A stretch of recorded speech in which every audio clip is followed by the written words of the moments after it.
Hey guys, welcome back to the channel. This is a story about what if Naruto x evil girl harem. Before I start, please support for more amazing content and do consider subscribing to my channel and share this video with your friends. This is written by Azure King and Azure Queen and link in description and support writer. Let's start the video. Chapter start. Onahagakure, the largest city of the Fire Nation, home to many great shinobi since its foundation. Its leader known as the Hokage, of which there have been 4 in its history. Konoha resides deep within a forest at the base of a mountain known as the Hokage Rock, which has the faces of all those who have taken the office of Hokage engraved on it. While generally seen as the most powerful of the ninja villages, Konoha has enjoyed many years of relative peace and stability. However, except for one teen. "Hey, look, is that boy?" a young woman said as she spoke to another housewife. The dark-haired Uzumaki. "I feel so bad for him, the rumors say that he is a bastard child of an Uchiha. I heard that he is Kyuubi reborn as a human. SHHH. Don't let him hear you." The black-haired boy ignored the gossip of the villagers as he kept walking on his way towards wherever he was. Today was nothing special and it's certainly not going to be last. The boy had dark spiky hair, was short, wearing a black and grey jacket over a white t-shirt that had a black swirling pattern on it. He also wore tan long cargo pants and beige sandals. His skin was pearly white with no sign of imperfection. His body was lean and light compared to those of shinobi, showing he was a regular civilian, although he was taller than the average 15-year-old. His face was something very amazing, it looked like something that angels craved out with the utmost care. "Uzumaki." The boy looked up to see a dark-haired man with low ponytail. "Good to see you." He smiled at the boy. The young Uzumaki eyes looked at Itachi, who was wearing a black shirt with the Uchiha symbol and black shinobi pants. He was probably a year or two older than the Uzumaki. The boy looked at Itachi's onyx-colored eyes that held kindness and respect for him, and his hair was straight. "Itachi-san." He said with a slightly confused look, "I thought your mother was going to pick up Sasuke." "She was, but then something came up and she asked me to do it in her place." Itachi answered. "I'm guessing you're here to pick up your sisters." "Yeah. How have you been since we last met?" the Uchiha asked as he leaned next to Naruto at the wall. "Meh. Normal as always, people talking about me as usual, just another day." Naruto shrugged. "Good for you, Naruto-kun." he said, punching his shoulder playfully. In a serious note, "Have the villagers attacked you lately?" Itachi whispered softly to make sure no one heard him. "No. They actually stay away from me." "You shouldn't have lied saying you have the Kyuubi seal in you, your sisters are the ones." Itachi sighed. "I hear a lot of plans to attack in the bars around here." "Seriously? What a pain in the neck." Naruto sighed softly. "Why did you do it?" the experienced shinobi said. "It's not like your sisters are happy that you did it for them. But now you have nearly everyone angry toward you." "I know." Naruto sighed again. "But if I didn't, they would find ways to harm them. I care too much for them to even get a scratch." "I know you do. Despite them still not taking a liking to you at all." Itachi said. Naruto smiled softly as he shrugs. "Who knew that they hated me being a non-violent person so much?" "That's not your fault. You're a kind person at heart." "Thanks," the dark-haired boy said as he notices children leaving the school. "I guess the academy is done." "Yeah. I'll see you around," Itachi said before he stood up to fetch Sasuke. Naruto smiled before he saw 2 twin girls walking towards him. The first girl was beautiful and slender, with long light blonde hair and dark blue eyes. She wore a white uniform that looked like something from military with white long pants and white high heels. This was Yuki Uzumaki, the oldest of the twins. And the other was a complete opposite, having long scarlet red hair and brown eyes. She wore a white sundress with a blue ribbon on the chest, wearing brown shoes. She had a sharp look in her amethyst-colored eyes. This young lady is Yuna Uzumaki. The twins nearly looked identical save for Yuki's long eyelashes. Same white porcelain color skin and face structure. "Yuki, Yuna, how was class today?" Naruto said, walking to them, only to be ignored as they walked past him. Naruto sighed softly, rubbing the back of his head. "Girls, wait."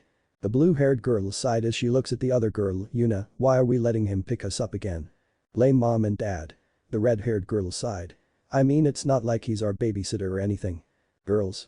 Naruto sighed, finally catching up to them. "Haha, please talk to me."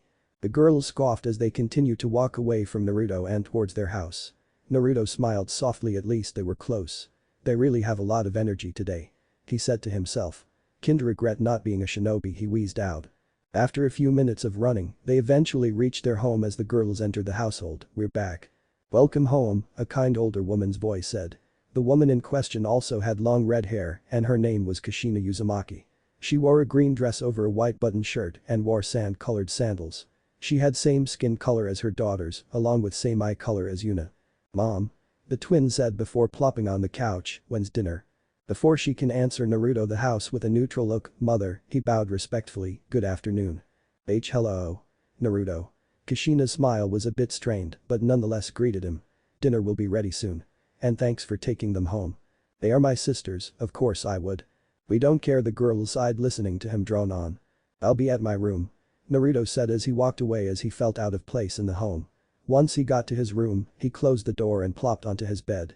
Ugh, just what is wrong with me today? He groaned. Naruto was the perfect definition of what you would call a black sheep. And the black hair he had certainly didn't help either. He was born into a family of shinobi, but he has deep loathing for killing and secrets. Because of that, most if not all of Konohagakure shunned him. Even his entire family had forsaken him.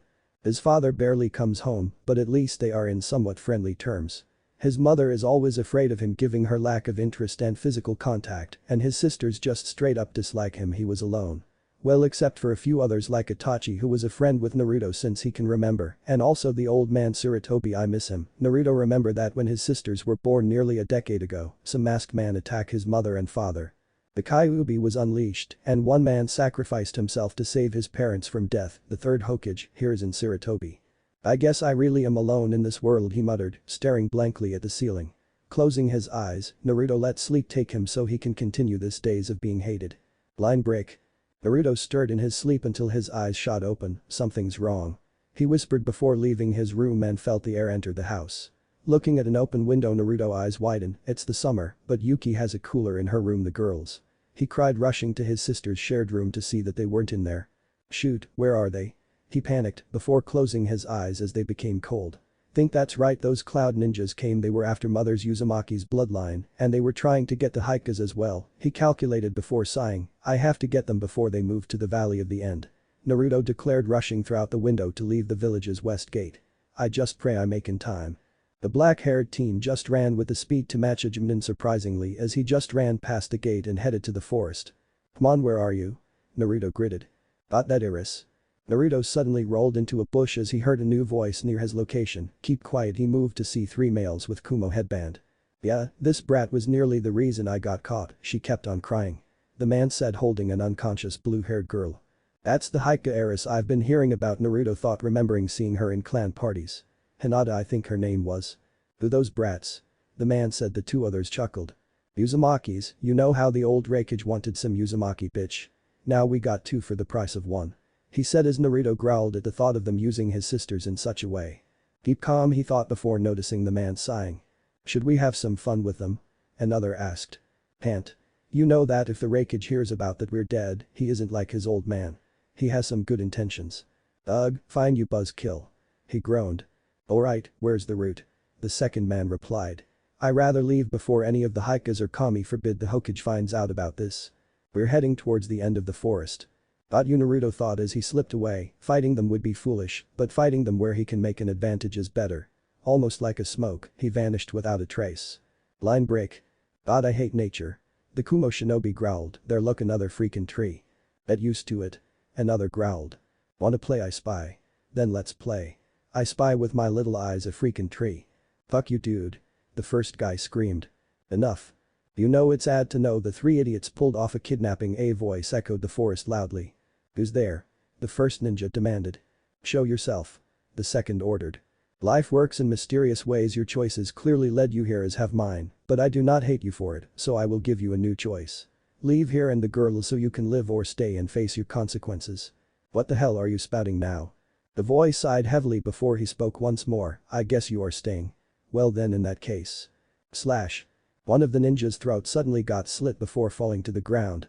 Before a cloaked figure caught one of the sisters and hid into the bush. Where did he? The remaining members said before a spear came from the sky and stabbed the other man, ending his life. And like before, another, the last sister, was caught in midair as it hid into the forest once more. Fuck this. The man screamed in fear, running out of the forest to see a cliff. What? I thought, how did I? Going somewhere? The voice asked. From out of nowhere, an axe came flying in and it hit the ninja straight on his head. Ah. The man said as he dropped the heiress. How did he, was all he could say before dying. The quote, someone, luck favors the prepared, Naruto said, walking to Hinata. My lady, are you okay? He said, lightly shaking the girl. Please wake up, but she didn't respond. Hush, she's out cold. Please forgive me, he said before raising his hand and. moving so she was on his knee. Smack. A and slapped her rear end. "Ah, you're awake," he said with a small smile, "glad to see you're fine." What happened? "Where am Naruto-kun?" "You know me?" he said with tilt of his head, not noticing the red blush on the girl's face. "Oh dear, I guess you're getting a fever." Setting her down, Naruto stood up to dig his pockets. "I'm pretty sure I keep a soldier pill around here." Freeze. The boy head turns to see three black-cloaked Anbu. Smiling softly, he reached for Hinata's collar to get her up. "Don't move," he said as the girl looked frightened at the new people. "I said freeze." The leader shouted as Naruto turned his back. "Sorry, no can do," he said, turning back to Hinata to pull out his pill so she can break her fever. Splash. Huh? The dark-haired boy said, looking at his hand to see a kunai dug deep inside, causing his blood to spill. What? Shaking, he turned to the Anbu once more to see one rushing towards him and… Whoa, hey, what are you doing? I'm on your side. I ain't some newbie genin punk," the man said, kicking Naruto out from the cliff. "Naruto?" Hinata screamed as the highly trained shinobi gasped at the person they killed was smiling. To Naruto, he saw his sisters just barely within eyesight, abhorred at the sight of him falling to the river. At least they're safe, Naruto thought happily before closing his eyes. No. The twin screamed, rushing to the edge. Yuna desperately moved towards the edge, reaching out hoping to grab him, until the three Anbu members pulled her away. "Let me go. Go. I can save him." "Lady Yuna, he's dead," the man said with a soft shaking voice. However, Yuki glared at him. "You killed him." She screamed, punching him with all her might. "You killed him. You killed him." The words repeated with each punch slowly becoming sloppy and less powerful. "You killed him." "I'm so sorry," the man said. "Haicho, what should we tell the Hokage?" A cat-masked Anbu asked. "Go I look for a bit," the man said as the others left, taking a shock Hinata and angry twins away. He took his weasel mask off to show tears flowing down. "Naruto, I'm so sorry," he whispered. "I didn't think my eyesight was that bad to be unable to see my friend." Line break. Darkness. It was all he could see. When one is enveloped by said darkness, everything is obscured, especially sight. He can only rely on his other senses, his hearing being the next best thing, touch being the third, while smell and taste have little to no relevance. Well, looks like we got a new patient." Naruto's muddled mind was able to hear that, but unfortunately he couldn't do anything until he felt being lifted up. "What should we do with this one? He's fresh off the outside world. I say we start cutting him up slowly." "Are you stupid? We're nearly out of male guests. We can't kill him off that quickly or our little business won't pay off." "Oh fine, you buzzkill, what do you think we should do with him, sensei?" "What else? This kid might be messed up in his head. It's our duty to nurse him until he is proper member of society." Naruto could almost swore that last statement was a lie. "The O-ring. I want to use my special medicine on him now." Who says you can't? Maybe they calm him down, haha. "Can't stay awake," Naruto thought tiredly as he drifted away once more. Line break. Ugh, Naruto groaned as he was slowly coming to, the vision of his eyes starting to clear. "Ah, I'm so glad you're fine," a kind voice said as Naruto's eyes saw a white room with a lone woman sitting on a chair. "Hello," she said with sweet smile. "Who are you?" the black-haired teen said, feeling his dry mouth. "Why do I feel so tired?" The woman gave a small frown. "You were having an episode again, and we had to sedate you. Don't you remember?" "An episode? I don't remember," Naruto tried to recall, but his head throbbed. "Erg. No, I was saving my sisters, they were kidnapped the Haika heiress by the Cloud Ninja." "Naruto," the doctor said as if being kindly stern, "we talked about this, they died, your sisters were killed by your parents." "No, they were loved," the blonde said softly, slowly feeling more clear-headed. "They didn't die. I know that didn't happen." "Sweetie, I know it's hard to accept the truth," the doctor said, walking towards Naruto. "But you killed your parents and you came here to get better. Remember?" "What?" Naruto said, before shaking his head. "No, you lie, that didn't happen at all." The doctor slowly glared before returning to her old smile. "Okay, how about this? I'll give you another sedative and we'll talk about this one more time," she said, pulling out a needle. "No." Naruto shouted before he shot out of the chair and tried to escape. "Guards." As Naruto opened the door, two large men wearing white shirts held him down. I have to return, I need to know my sisters are okay." "Poor baby," the doctor said as she injected the drug into his neck. "Don't worry, you won't remember them soon enough. Okay, let's try this again, for a kid this brat is hard to manipulate." Naruto in his slowly receding mind let a tear out. "I want to go home." Line break. 2 years later. Line break. Naruto was sitting in a lounge chair as he looked at Tsukahime, his therapist, and "I don't have anything wrong with me." The boy was now 17 and wore a white patient gown. He now had longer hair that was tied up into a long ponytail. The doctor nodded, yes, as soon as you take your meds and listen to us, you can be free. She said softly. How long, he asked looking at the doctor. She had light blue hair that stopped at the middle of her back, wearing a standard doctor's white lab coat over a blue shirt and brown pants.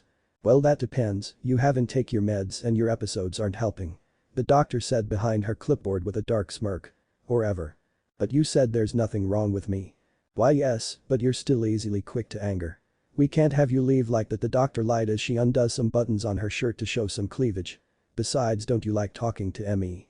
Naruto trailed off as he slightly blushed and gulped before looking away. Good, so now, Naruto, the doctor started to move towards him to massage his shoulders. It's okay to feel sad, I know a way to make you feel better. And no, I shouldn't take advantage of you. Who's going to tell, the woman said, kissing Naruto, who slowly started to get into it. Here you go, Uzumaki-san. The black-haired boy suddenly pushed the woman when he saw the image of a short-haired hair girl with lavender eyes. My head, he groaned out as he tried to say something. Hinata, she was a friend with my sisters, but she was 8 when she became friends with them. If my parents killed my sisters when I was, the timeline you said is wrong. TCH, guards. The woman growled as 2 huge mooks came into the room. I tried to give you pleasure, Brad, but it looks like your obsession is making you too difficult to get into the mood. No. Stop. Get away from me. He shouted before he made a dart for the door, but the 2 mooks held him back from escaping. You know what? I'll give his meds, maybe this time you'll listen to me. Tsukahime said as she readied a needle. Now hold still and I'll take care of every thing. No. Stop. No. Naruto yelled as he saw the needle. Wham. My nose. The doctor said as she held her bleeding nose, you little fucker. The young male kicks the groin of the person who held him as he got on the ground. I got to leave. Stop him. You're not taking me alive. Naruto shouted before he ran and escaped the room. Don't just stand there, you dolts. After him. The doctor shouted. Line break. The blonde-haired boy ran as fast as she could. He didn't care if his legs ached badly. He didn't care if he tripped along the way. All he cared about was getting out of this insane asylum. Ah! The blonde cried as he was tackled from his left side before being held down. I don't want to stay. I want to go outside. You can't just stay still, can you? The doctor said as she approached them. No, please leave me alone, I want to go home. Naruto cried. No, send him to female wards. Another doctor said with a smirk as the others seemed shocked. You're sending him to those girls? One asked. And why not? If my charm can't work, maybe theirs can. They'll kill him. Another doctor said, we can't send him to his death just to scare him. Oh, what could possibly go wrong? She said before inserting a sedative into his neck and Naruto passed out again. Line break. Naruto groaned as he opened his eyes, seeing that he was in another room and was strapped onto a gurney. No, let me go, where am I? The doctor came up to his side, since you're not playing ball, we're going to make things more fun. Ever heard of Dante of the Forest or Mukuro the Wolf, those killers in the Fire Country? Yeah, we have them here. What? Naruto stuttered, now fearing for his life. Oh? I guess you heard of them before coming. Not just them, we have a woman who killed nearly 5 villages when a boyfriend betrayed her. The doctor smiled before smashing his fist on Naruto's face. Ah. That feels good. The man said as they reached a large vault door. And here we are. No, Naruto whimpered. Please, no. The guard, who were all armored, walked to the doctor. Sir, the camera shows Dante is waiting at the other side, what should we do? Send our patient in. The doctor smirked. Sir, I should advise that, the guard said, Dante can kill us all with her weird voodoo magic. She's just a woman. The doctor yelled. But. Send him in there. Why yes, sir. The guard said, before looking to his fellow guard. Oh, open the door. But Kaido, the guard said, she'll kill us. Open enough for us to throw the boy, not all the way. The men looked at each other as one went to the controls and activated it, opening now house Dante's location. She's noticing that the door is opening. Another guard said. Wait, she's clapping. Should close the door and leave. The leader of the mooks yelled as the doctor yelled. No. What? Throw the boy in there. You kill us all. Do IT now? The mooks looked at each other before they grabbed the gurney and rolled it into the room where Dante resided. CLAP. SPLAT. Before anyone can close the door, a stone rod was pierced into the doctor's skull. Close the door. The guards did so as one destroyed the controls, and they all ran as Naruto was left inside of the closed door on the other side. No, please no, Naruto sobbed. Let me out. But he froze in his spot as footsteps were coming towards him, and it was just the woman he heard about. There's more than one pair of feet. "What's this?" A smooth female voice cut through the steps. "A new doll for me?" An angelic voice said sweetly as few others' voices started murmuring. "He looks cute," a young playful voice said. What the Naruto got out. Who are you all?"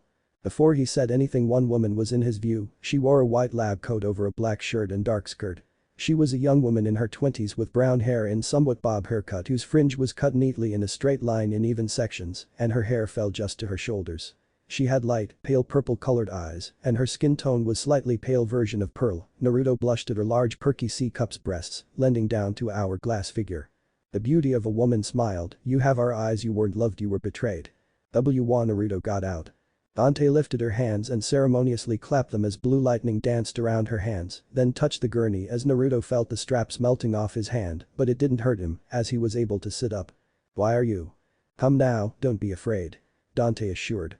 The young boy slowly reached out before Dante grabbed his hand to hug him. "It's okay. Let it out, I won't judge you." Naruto right then and there broke down into tears as he sobbed in her embrace.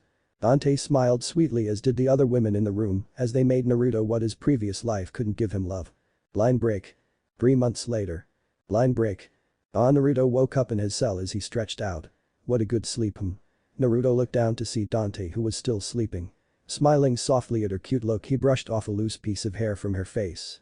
The blonde moved silently from the bed as he lifted the blanket to Dante's naked frame. He grabbed a pair of black training shorts and black training shirt, finally he put on a red coat over his body. He smiled as he looked at the mirror that showed black snake crawling around a cross. Flammel, the symbol of alchemy. He walked away from the cell as he entered the hallway. "Hey Nina." Almost like magic, a red-haired girl suddenly appeared in front of Naruto. "Ani-sama," she said with a sweet tone. "You miss me?" Naruto said, patting her head affectionately as the red-haired girl blushed as she laid her head on his chest. He looked at the young girl's attire, which was a very tight sports bra with orange lining, with matching white shorts with the same orange lining with high-knee white heels. Her hair was the most attractive part of her. It was red that fell to her shoulders. It was messy too and sported a small ponytail on one side. In short, she was perfect bombshell of a woman. She had golden-colored eyes that held huge amount of desire for Naruto. She skin was perfect shade of ivory, given how little to no imperfections are on her. She was probably at 18 given her height, which only reaches Naruto's neck. He felt Nina's large D-cups pressing against him and feeling her slim hips with his hands. "Of course I do." Nina smiled. "I want my Ani-sama to fuck me to his heart's content." "Already? This early?" Naruto chuckled, ruffling the girl's hair as she pouted. "But you and Dante have been going at it since yesterday." She cried as Naruto just smiled at her. "Nina, that was a special reason," he said before leaning in. "I don't want to make you stupid when I make you come a million times when the plan is almost here," he said seductively before giving a warm smile. "I need you at your best. But I need you to fill me." Nina whined as the boy kisses her forehead. "And oh fair. How about after the plan? Then maybe." "But that's so long," Nina cried, "not even a quickie." "You said that last time and we spent the whole week in bed." A lot of the girls didn't appreciate it. Nina pouted. "Not even a blowjob?" she hoped. "No." Naruto deadpanned. Moo, then why did you call me?" Nina asked as she stopped when noticing Naruto's serious face. Sorry, why? Do you have the thing working right?" he asked as the girl nodded with a confident smile. "Yes, my machine can shut the systems down."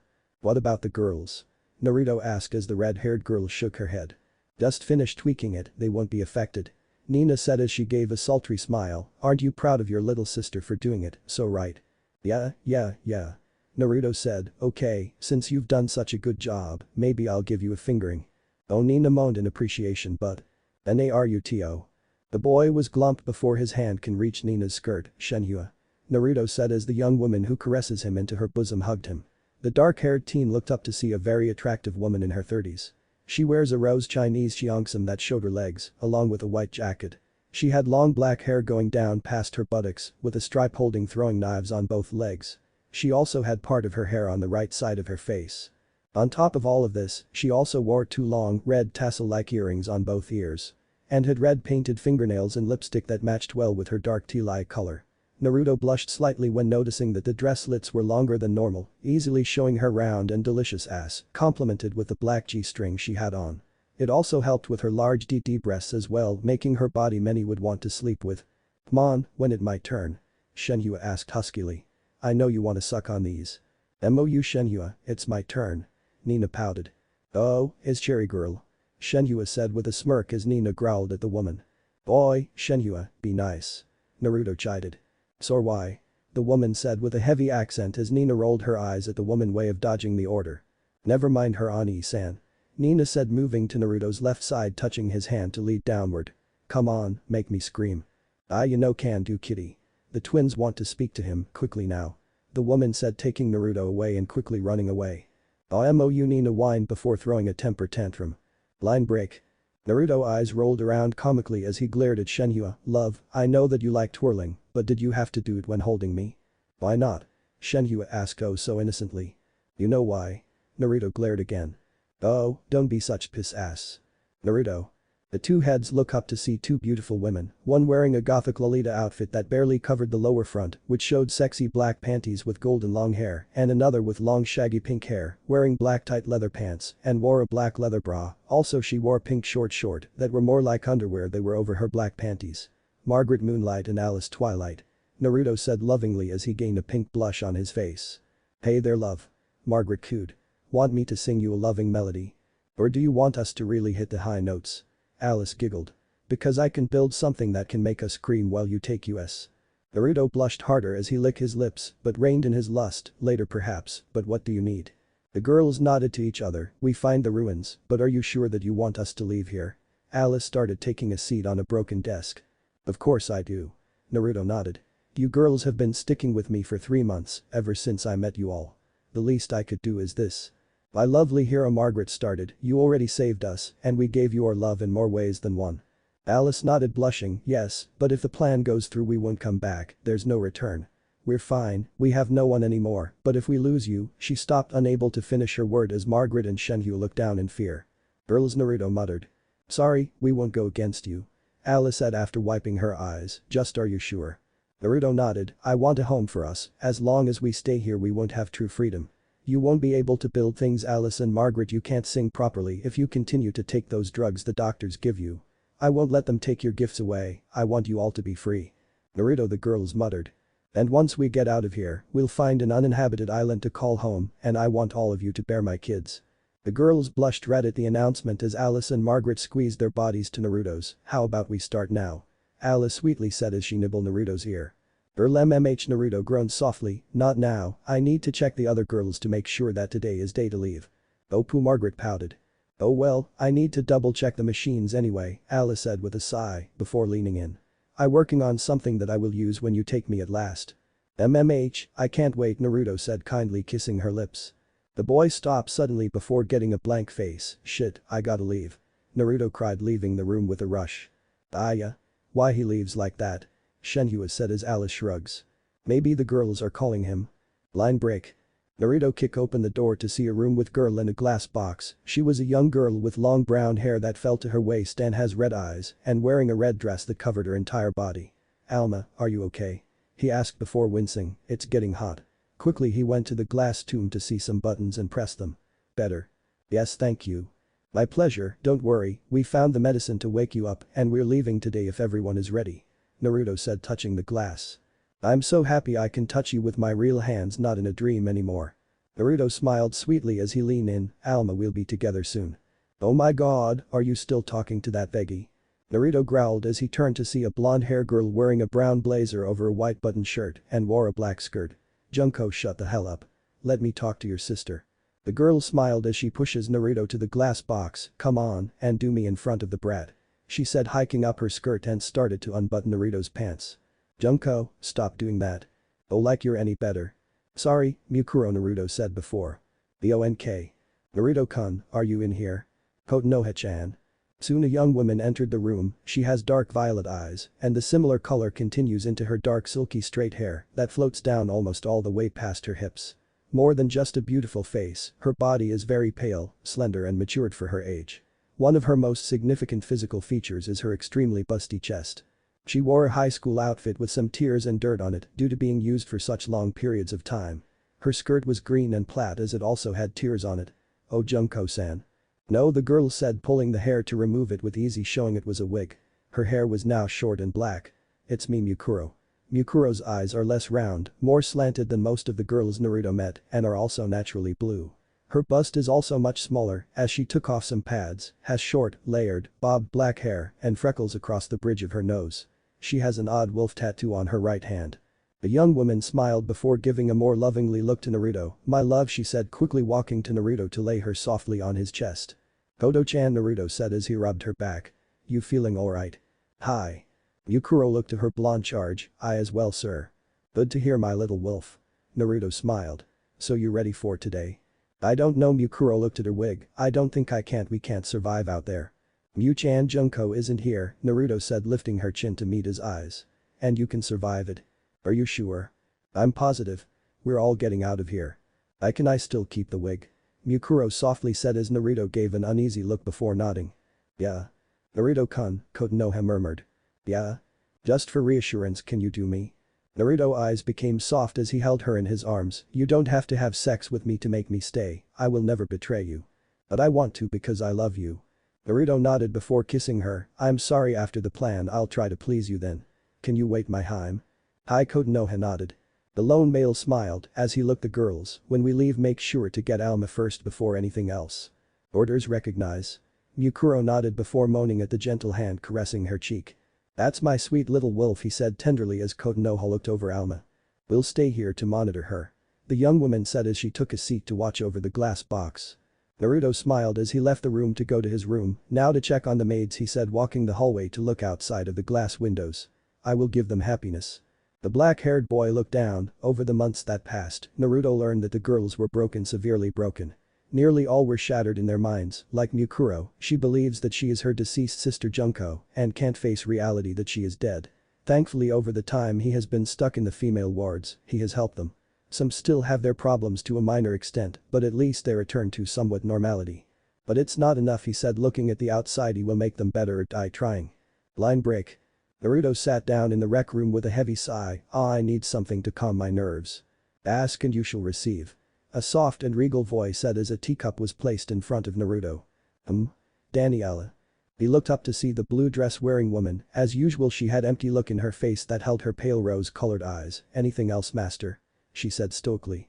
She pale rose-colored hair that had a twin-tailed drill style. She also wore a light lavender lipstick and also her hands were full of cuts and scars. Naruto cupped her face to make her lean forward to capture her lips. "No, my lovely mate." "Are you sure?" she asked stoically, but now had a small smile. "Yes, Daniela, I'm sure." "Any sweets, my lord?" Another maid appeared. She had blue hair that's braided into twin ponytails that fell to her waist, resting in front of her, wearing the traditional outfit, and she had glasses on, as well as her deep azure-colored eyes cut through the glass to reach Naruto's cerulean eyes, though one lenses was cracked. "I'm not hungry today, Roberta." "Oh? Then perhaps you are hungry for me?" Roberta asked, lifting her skirt up as Naruto had to control himself with his urges. "Not today, girls, I just need to know that if you're ready for the plan," he said as Roberta's glasses were covered by light's reflection and Daniela's face become emotionless once more. "Of course, but are you sure it will work?" Roberta asked. "It has to. This is our only chance to get out of this hellhole," Naruto said. "Understood, master." Daniela said as her eyes widened when noticing her reflection on a teapot. The woman started slowly raising her voice in horror. "Shit." Naruto cried as he threw the pot away as it shattered on the ground. "Donnie, you're not a monster," he said, grabbing her shoulders. "You're not a doll." But. "It's okay. I'm right here." "I'm not complete," she said softly before returning to her stoic feature. "I'm sorry, that wasn't good, was it, master?" Naruto gave a soft smile. "It's fine, you're only human." He then softly kissed her. "It's okay." Roberta just grabs the woman's arm kindly. "Excuse us, master, I need to have Daniela rest up if we're going to do this." "Yes," Naruto said softly with a sad look as Daniela and Roberta left the room. "Great, so much for calming my nerves," he sighed. Line break. The young man entered his room noticing Dante was gone. He pouted that his teacher wasn't here. Where did she go all of a sudden? She was just here in bed. Before he can say anything, he felt someone hug him from behind. "Who? Looking for me?" Dante giggled. "There you are. Where were ya?" Naruto chuckled. "Anti-surprise, my lover?" "No, I was just worried for my lovingly teacher," Naruto said as he captures Dante's lips in a passionate kiss, pushing her to a wall. "Oh my, daring are we?" Dante painted. "Damn straight, I can't hold back anymore," he said, trying to take off his pants. "Whoa, easy, big boy." Dante chuckled, holding his hands. "We have all the time in the world after the plan." Sorry, it's just," Naruto trailed off. Dante smiled sweetly before pushing Naruto as she took the kiss this time, she moaned loudly to her lover. Their tongues continued to play dominance as they hotly made out. She moaned sensually. Stop, stop, Dante said breaking the kiss. Sorry, Naruto panted. Like I said, I can't hold back. I'm sorry, Dante said kissing him softly, but I wanted to, but our plan is nearly here another time. She sadly said as she made a hand lead downward and cupped it, big as usual. I should go see the others before I hinder our plans, Naruto groaned before standing up. I'm going to take you after we leave. I look forward to it. Dante grinned with a sultry smile. Line break. The black-haired teen entered the camera room to watch as the staff was doing the usual routine. Fools think that their chakra barrier is perfect, well the joke will be on you, dumbasses. He rubbed his fingers through his hair and noticed a few white locks in his hand. Damn, either the drugs are taking their toll, or the stress, as he said before smirking. Doesn't matter, I'll be rid of those two for a long time. Oh, our little brother is here, Alicia. A calm voice stated as another spoke quickly. He seems rather happy, doesn't he, Beth? He sure does. Shall we greet him? Naruto chuckled as he turned, I already see and hear you. In 30 seconds. A new record. Alicia commented.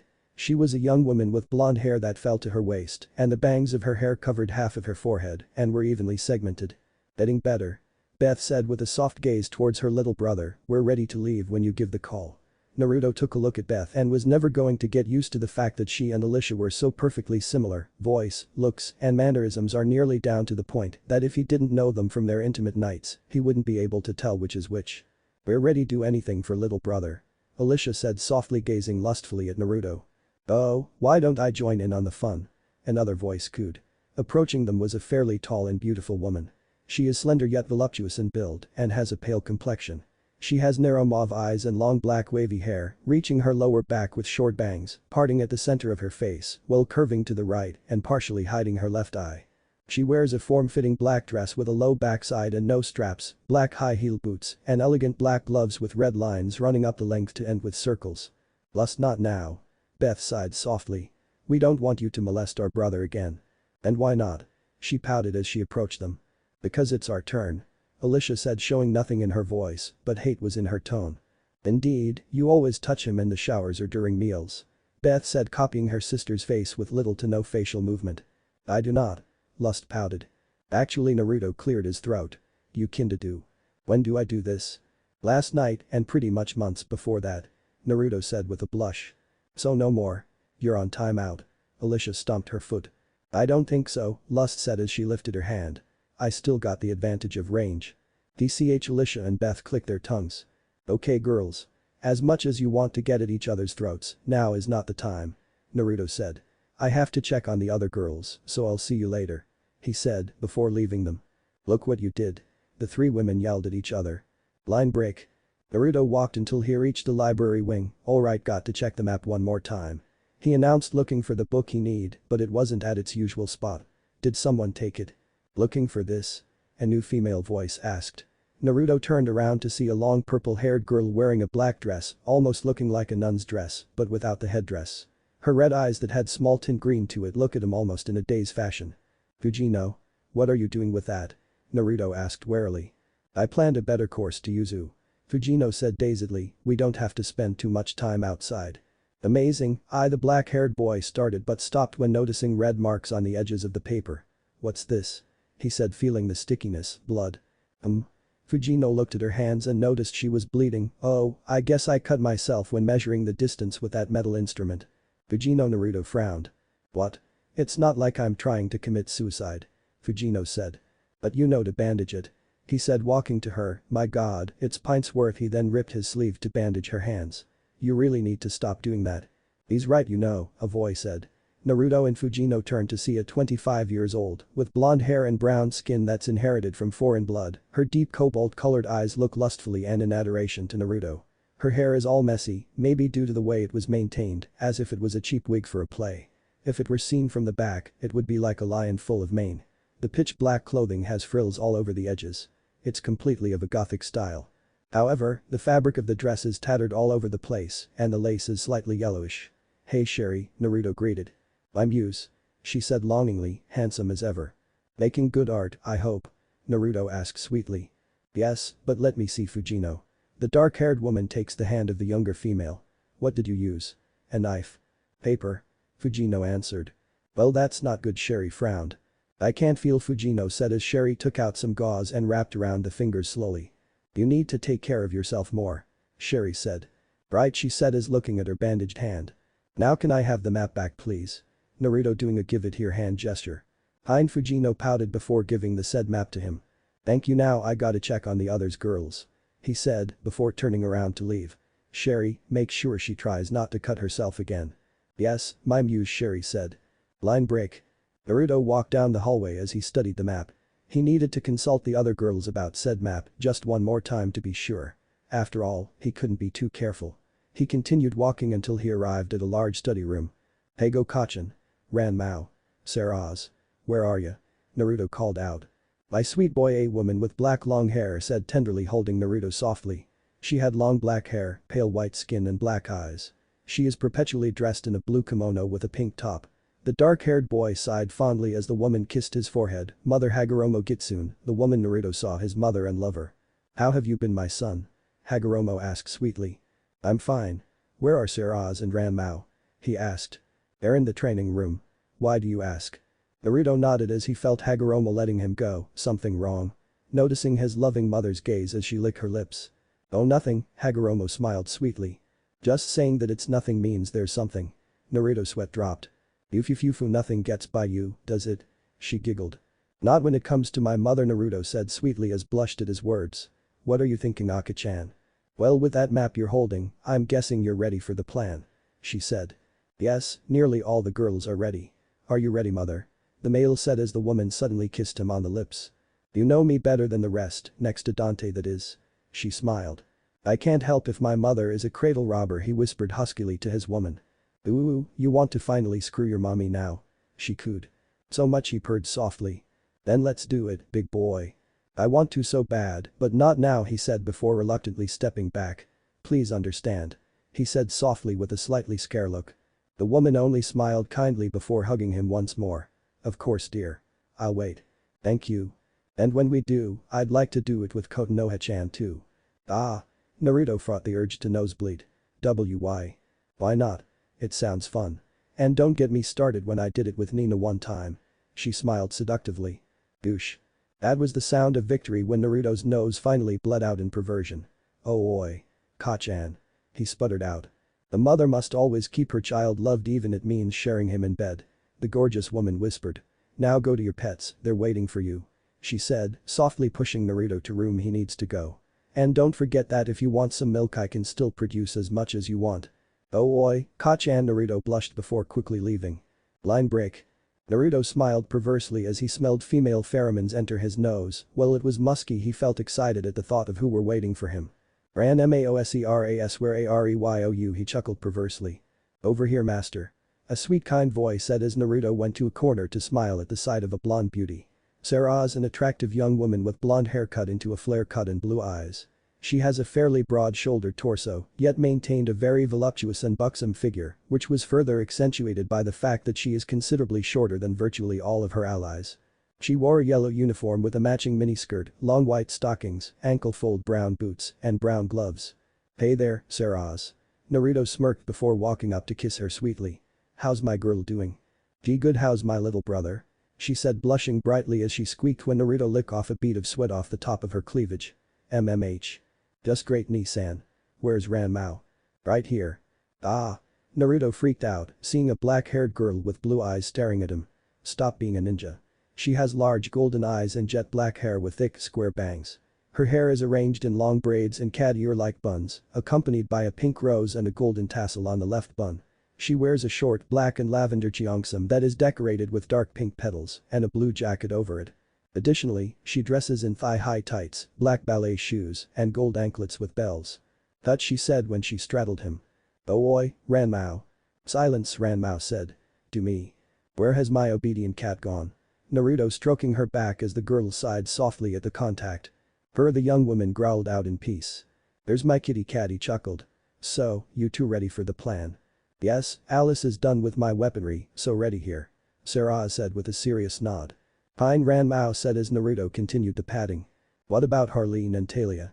I don't know about Harleen-sensei, but Talia came through with our suppliers. Dante also has the stuff for you and her techniques. Sarah said.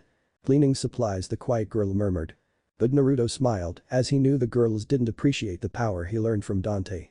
Everyone is ready, Naruto said. He noticed the sun was now at highest. Let's do this. Line break. Naruto entered the security room as all of the women were waiting for him. Alright, it's time, Alice. The video loops are almost ready, the pink-haired woman said with a wink. Too bad they never thought to get upgrades, this is easy for a genius like me. Naruto smiled as he looked at the others. Remember, this a breakout, we aren't going to spend any more time than what we need to. He said sternly as the girls nodded and agreed. Dante, are you ready? Naruto, I still say that one of us could, she started as Naruto shook his head. They won't come for you, but if it's me they may let the door open.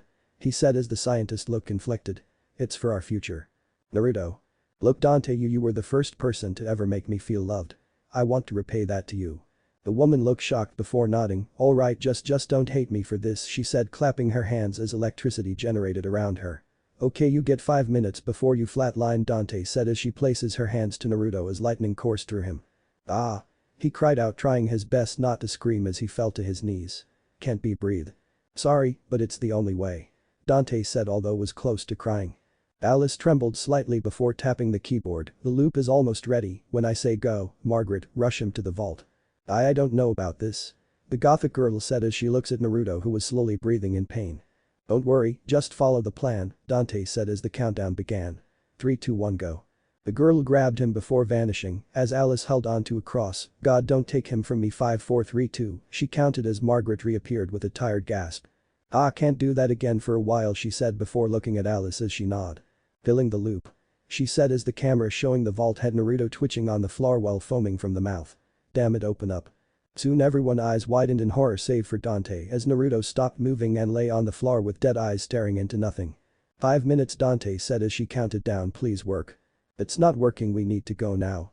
Konoha said in fear, he's going to die. It takes 3 minutes to open it. How much time, Dante? Alice asked as she never felt time move so slowly before. 4 minutes and 10 seconds, she replied as lust glared at Dante. He's going to be dead before they open here. Screw the plan and get to him now. She ordered, grabbing the scientist off her feet. Wait, look. Nina pointed to the screen. The group looked at the screen as the door was now opening. Dante? Alice screamed. 3 minutes and 45 seconds. She said as she looked at Nina. Get ready, Dante ordered before turning to Margaret, one more jump, can you do it? The blonde nodded, anything for Naruto. She said, grabbing Dante's wrist. Now. Alice said before resuming the loop as she stood up when Margaret and Dante vanished. Girls, get the weapons. Line break. Naruto twitched uncontrollably as he saw the doctors and hired muscles entering the room. Well, I looks like I owe Harleen 50 Ryo after all. She was really telling the truth that you were alive. Fusikyo Naruto gasped out as he felt himself slipping from the world. Ah. Hold on, Naruto. Dante's voice said as clapping sound was heard before lightning was crackling before.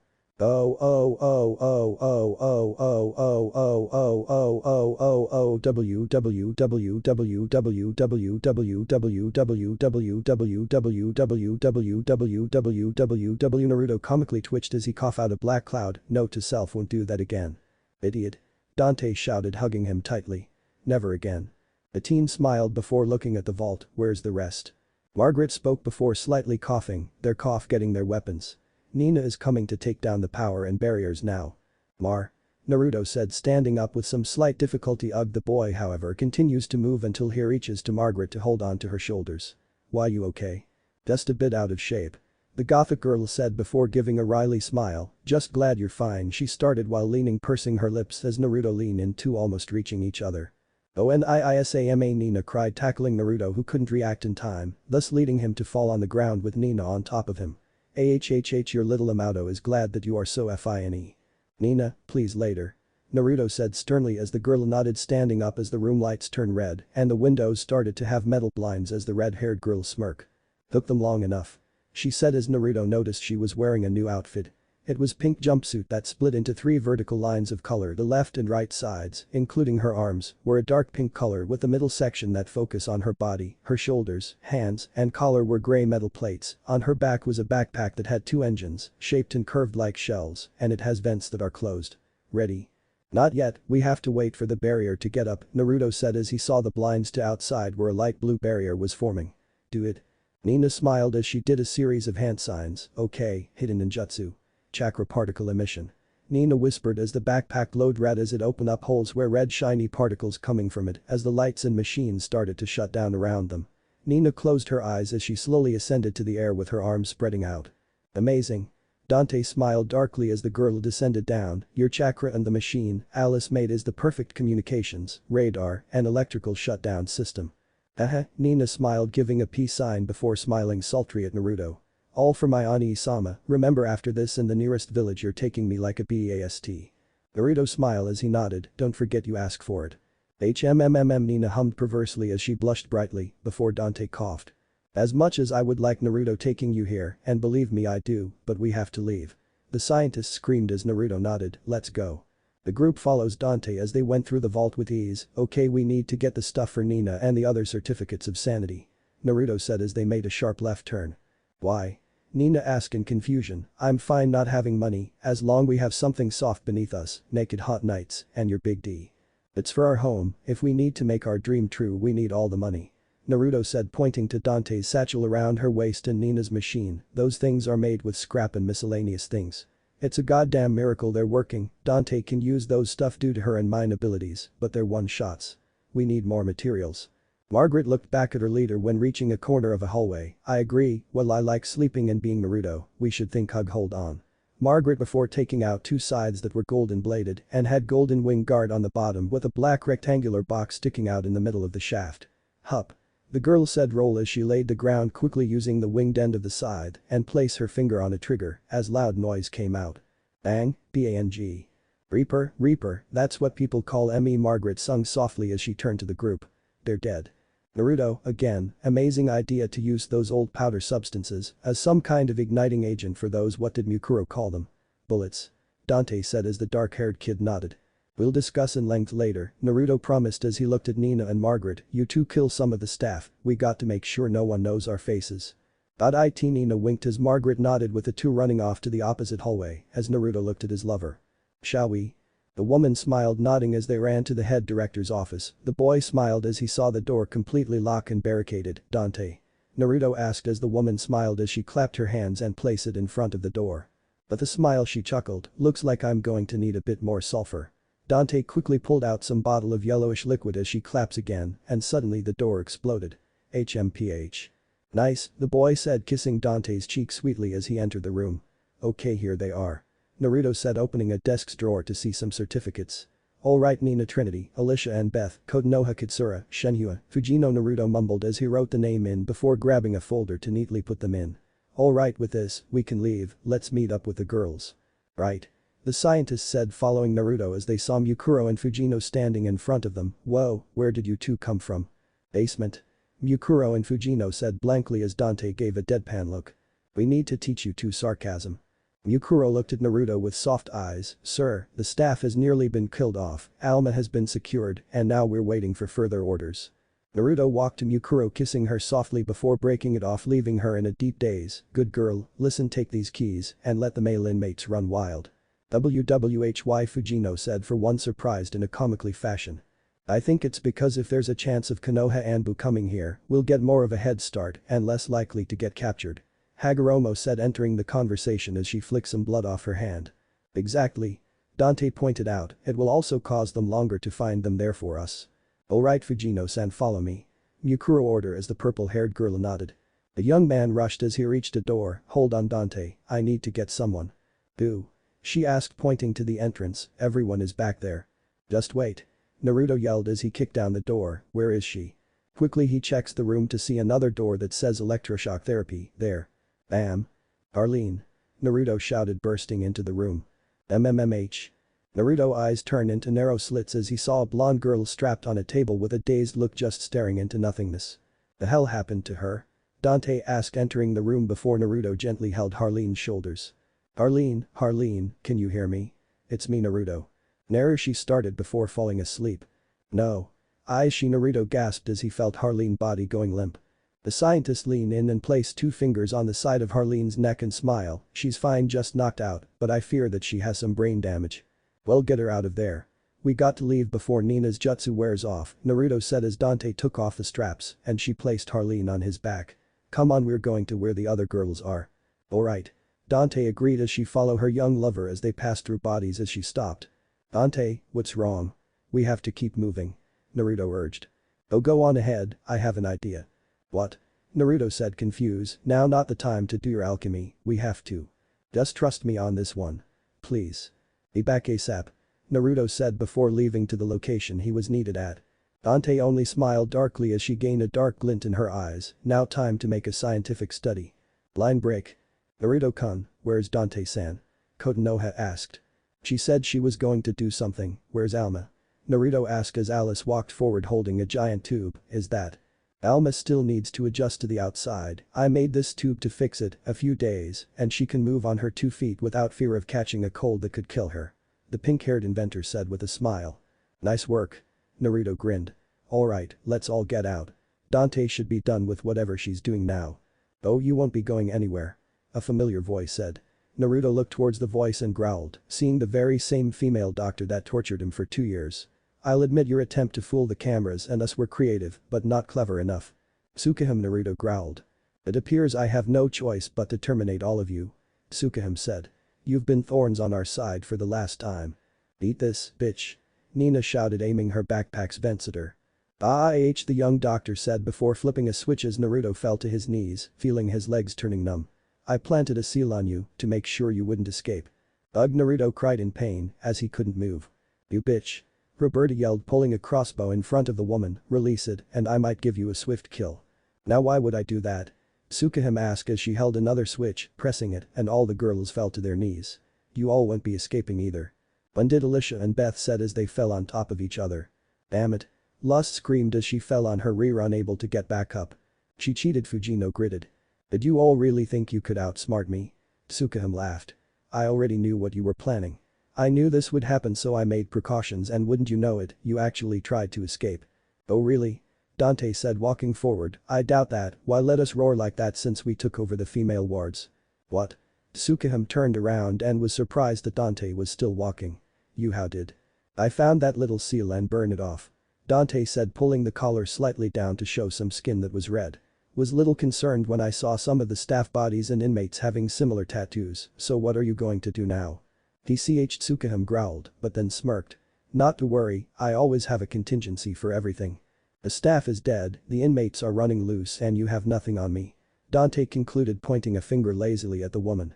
You have zero effect on me. HMPH, is that what you think?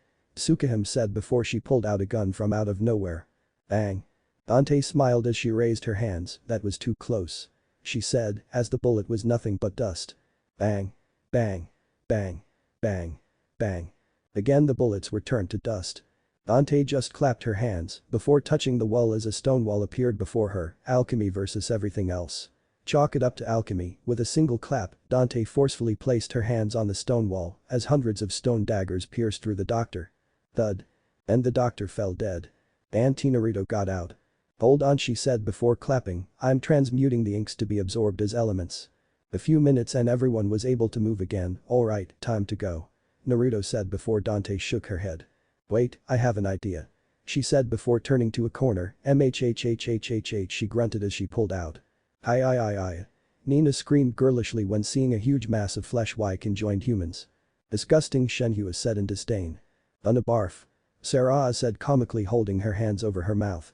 What the fuck, Dante Naruto muttered in surprise while feeling disturbed. What? She said before an arm touched her leg before cruelly stepping on it, back off. You. Alicia cried out. How is that going to help my son? Hagoromo said astonished rather than horrified. I need some blood from all of you. Dante explained before pointing to the blob, I can use my alchemy to do some human transmutation and rewrite some of the DNA on it to match ours, even if it's only a little bit. Making clones of ourselves? Margaret asked. Not exactly, I'm just making sure that this is going to be spread out before we leave, Dante said, pointing at Mukuro's explosives.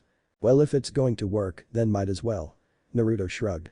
DROSS, Nina cried before biting her cheek and spitting on her hand, here she said. Dante swabbed it up. Thank you. Everyone else. Dante said. The girls and Naruto were squeamish but nonetheless complied and Dante got each of the blood samples. Good, now let's have some fun then we can get out of here. She smiled eerily. Yukuro the explosives. Dante said as she finished her task. Line break. The group walked after hours since they left as Naruto turned back to smile at the explosion of the insane asylum, finally. We can leave this place of a nightmare. Dante said. We're finally free. So where are we going? Nina asked. Most of us can't go to any places with shinobi villages since nearly all of us are wanted by one major village. We'll find an uninhabited island. Naruto answered. And where's that? The red-haired girl said as Fujino walked beside her pointing forward. We go for another day or two to the water country, then we catch a boat and it should be a half day to reach Fujino stopped smiling softly. What? Nina said with a pout, what is it? What's next? Yuzu Naruto said with a sad smile. We're going to make our own country. Chapter end. Chapter START. Naruto sighed as he waited outside as he saw Saraz walking out from a store. Oh done? He asked as they walked down the street. He looked at her large raincoat that covered her body and bountiful chest. She nodded smiling down looking at Naruto wearing a black cap, a black coat, white cravat, white gloves, dark-colored pants, and dark-colored boots. Successfully covering any trace of his looks well unless standing in front of him, sure, besides I know you hate shopping. I don't hate it I just hate that I can't enter the stores. He said softly placing his hands on his pockets. Saraz frowned sadly, knowing that they are in the fire country still, they couldn't allow Naruto and some of the girls, who were locked up by the fire country samurai or shinobi, go to stores or cities due to their bounties. I know here. She grabbed a small cookie to give to Naruto. I know the sugar cookies are your favorite. Naruto smiled as he noticed that the morning had barely no one his hand moved toward Saraz. Hey ya she moaned squeaked as she felt Naruto rubbing her ass. And Naruto no. We're supposed to act like siblings she sighed panting heavily. Sorry One-san he winked, stopping his actions as they continued to head into an inn. Saraz thanks for coming with me I know we didn't need to go get food. The blonde spiky-haired girl chuckled sheepishly, I didn't want my brother to be stuck all day. Yes, hopefully Alice and Dante are finished with Alma's condition. They should be done soon. Naruto said, looking at his watch. So anything else we need before we head back? Nothing else, unless you know how to make jewels. The older woman joked as she and Naruto walked up to their room. Oh haha very funny. Naruto rolled his eyes playfully before inserting the card key into the lock before lifting up again and he pushed the doorknob down before pushing the door itself open before they went in and closed the door. But speaking of sugar he said before suddenly kissing Saraz. I want some of yours. The cookies can wait later. Then Naruto the woman moaned as he started unzipping her raincoat. Then Naruto. Come on you know you want to. It's been forever since we did this, Naruto muttered huskily taking off her clothes one by one. The blonde sighed as he stopped and looked to the side and threw one of the cookies he had at it, hitting an invisible object. Itai. Margaret. Naruto said with a displeased tone, mostly for the mood being ruined. How did you know it was me? I can sense you, besides I know you like to watch me sleep when I have company or not. Naruto said as he saw the woman appeared almost like a mirage. Oh poo. Come on it's Saraz's turn with me. Maybe you should take some time off. You have been taking Nina and the others ever since we stopped here. The blonde-haired woman suggested as she wanted to wait for Naruto and her first time to be more special. Oh quiet you. Naruto rolled his eyes again. How much longer should we stay here though? The gothic dress woman said with a sigh, I'd rather not be in the country that has my bounty with the word dead only on it. Just long enough. For Alma to awaken right. Nina appeared entering the room while earning a small blush from Saraz due to her lack of clothing which was none. What is this? Pop out of nowhere? Naruto sighed. Nah, been here trying to walk after you fuck me so hard that I nearly saw God. She purred, hugging him from being and rubbed her cheek on his. Figures Naruto sweat dropped. Now come on how about you girls head to the onsen and have fun while Saraz and I mingle. Oh no, you don't young man. A dark-haired woman said, grabbing Naruto's collar. You didn't tell Akasama that you were going out today. Ugh eyes. Help. The black and white-haired teen asked comically as the woman lifted him up making Naruto unable to touch the ground. Come on girls. Help me out here. Sorry, even for sex, I rather not piss off Kitsune. Nina said with a cheeky smile, just suck on her breasts and bend her over on Echan. Forgive me, but I as well agree with Nina-san. Saraz said with a mock prayer, Gomen, master. I have to do some doll shopping. Margaret stated vanishing as Naruto was hugged by his pseudo-mother.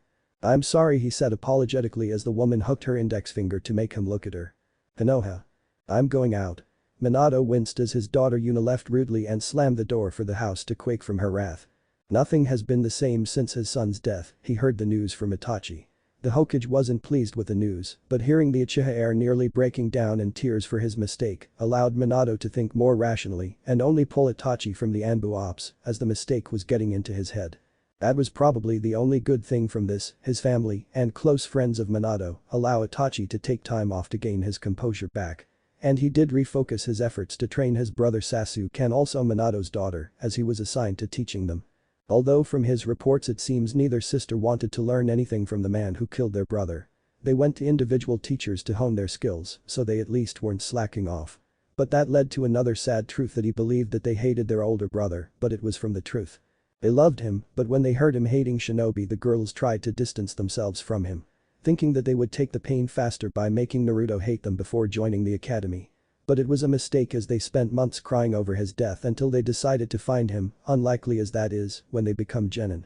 Lord Hokage. A young Tenten who was taking over the role of secretary with her teammates. There's a man here to see you. Says it's about the crooked insane asylum.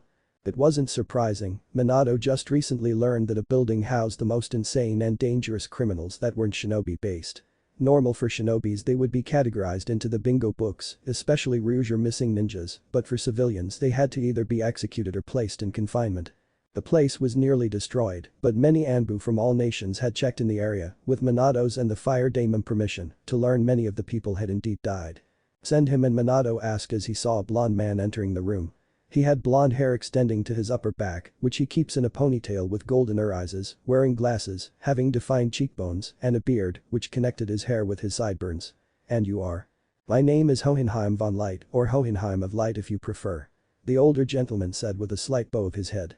I am deeply sorry for taking your time, sir, but I am a traveling alchemist with my sons accompanying me.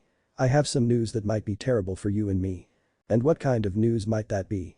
Minato inquired, the older man, as a shinobi, Minato had a decent edge knowing all the traps and hidden weaponry that he kept in the cause of surprise attacks. I believe those who died in the asylum nearby are alive. The aging man said, taking out a photo of what looks like a younger version of himself and a beautiful woman wearing a black blouse and maroon skirt. They were smiling, holding a large trophy of some kind. I believe my former partner and old friend Dante is alive. Minato narrowed his eyes at the older man in suspicion. Do you have any proof of your claim? I don't, and I understand why you are suspicious of me. Hohenheim said with a chuckle, may I explain why she is there? Assuming you haven't heard. Minato again eyed the traveling alchemist. He showed no signs of lying as far as he knows. Leaning back in his seat, he bridged his hands together. Go on. First, what do you know about alchemy? The man asked the Hokage, who shrugged. Namely that you can use magic and science to recreate the world. The older blonde man chuckled with a sweat drop on the back of his head, more or less, but it's only what we can do is what we can make with it. May I? He said, pointing to a small book at the Hokage's desk. Be my guest. He gestured his hand to said book, which happened to be a book by his old sensei, Itchy Itchy Paradise. Hey, I got the same one. The scientist chuckled before clapping his hands, and soon before Minato was reading a new book, before taking a look and the contents were the same. I just used the ink and cover to simply hide the cover away. Alchemy is the art of comprehension, deconstruction, and reconstruction. The man said before clapping once more as the book returned to normal. If memory serves, you alchemists also follow the law of equivalent exchange, do you not? Yes, it's the whole concept of alchemy. You can't make anything without using something. Wood for wood, metal for metal, otherwise it's not science. The aging alchemist stated, I was a young man and I had a knack for this. I can remember any formula from the gate from my learning material to clapping with my hands. Many cannot do this, but one did, my old friend Dante. The man softly said, remembering the old days when they were kids. And what does this Dante have to do with any of this? Minato inquired. We were alchemists for the state, it would mean that we're jonin in a way in our military force. As state alchemists, we had a duty to fight for our country and use alchemy to give people a better life. I was the crystal alchemist and Dante, the blood alchemist, for her use of medical alchemy. We did a lot of good throughout our years in the state, finding more use in medical alchemy that saved lives. I can imagine something happened and went south. Minato mused. Hohenheim shook his head, no, I actually left. I fell in love on my last tour of duty near the countryside and hung up my state alchemist idol. Dante stayed and was betrayed by another colleague when they needed her to continue her work. And she felt all her misery was because of you? No, she was happy, albeit sad that I left. We were like siblings, but her new partner Shu Tucker used her research and slept with her to gain her trust. After presenting the work as his own, she lost it and killed him and many other alchemists back in our nation. Hohenheim said with a pale look, they said that it took my son's friends, Alex and Roy, to stop her without killing her. And send her to a mental institution to get her help, but we both know where that is now, right? Leonardo could piece together himself, no doubt someone wanted her in that crooked place to get money from the state to help Dante. So why do you think she is alive? I believe it's because of this. The man grabbed a suitcase that Minato never saw in the first place to pull out a detached arm. He did not mean squeamish at the sight, but he raised an eyebrow. Alchemy has two laws to abide by. All alchemists never make gold and never perform human transmutation. It's almost akin to spitting at God in the face, although many alchemists don't believe in him. Either way, most end up dead or worse. This arm was made from alchemy. Here's the thing, it has Uzumaki DNA. He said, pointing to the fingers, look, it has female and male fingers. I suspect that she used basic alchemy to conjoin the staff and used her blood and your son's as a way to hide their escape. The Hokage stood up, are you sure? I can only speculate, but it does have Dante's work. I know she could do this as she might have used her medical alchemy to figure out a way without harming herself when using human transmutation. Minato narrowed his eyes at the detached arm. If his son truly was alive, then Izumi, Kitetsu, have the Anbu search the entire village. Search every house, leave no stone unturned. It won't work, the alchemist sighed, knowing Dante, she would not stay in the Fire Nation for long, and if your son is still sane after his stay. Then what do you purpose we do? The Hokage stated as the scientist took a deep breath. For now I pray that we can find your son before something bad happens. Naruto sighed into his bed as on his side was both Dante and Margaret, both sweaty and barely catching their breath. Sorry I had to call you Mar, he said, turning his head to the pale beauty before capturing her lips in a heated and deep kiss. Breaking it, he then turned to Dante to repeat the process with hers. MMH. It's fine, breathe out the blonde woman as she licks her lips from watching two kiss lewdly near her. She would touch herself if the fact she was too tired to do it. I know you need at least 2 girls to finish, and it was a good time to remind Dante who took your first time. Well, it doesn't matter as I get laid the most. Dante shot back with a smirk, making Margaret turn her head away. Now girls, Naruto said before looking at the ceiling, it doesn't matter, I love you all equally. Those words usually could be nothing less than a Casanova empty lie, but from their young lover, it meant true honesty. Dante cuddled into his body before realizing something. Alice told me something. She calculated the time for Harley and Alma to recover. She also stated it would be impossible to stay here longer than we should. Naruto nodded. Out of all the women, Alice is the smartest member of this group. Dante and Naruto are scientists and alchemists with perfect memory of all things in their field, while Alice surpasses them. Mathematics, machinery, physics, anything remotely knowledge she has under her belt to keep. Usually the planner of the group, as she can accurately determine each action they take with a pretty good percentage for different scenarios. We might have to crash in the land of waves sooner than we thought to escape this territory in the fire country. Margaret said, reapply her black lipstick as most of it was decorated by Naruto's now softened member. What? He likes seeing lipstick rings on his D. I have someone. Naruto announced as he looked at a letter nearby on nightstand. He has a home to let us stay until we get to the land of Yuzu. Who? Dante inquired, knowing that outside the girls in Naruto's little harem had no idea on who it was. I wasn't the only male member in that hellhole. Before being shipped to you, I plan an escape with someone. I had to stay behind to make sure he got out, and he still owe me one. He started softly remembering that night. Kyoham really did a number on his mind, shoveling a drug cocktail into his throat. I only knew a few famous ones. They are mostly males with powers like us. Margaret started, pointed at herself, then Dante. We're more village problems as they are prone to flying off the handle than us.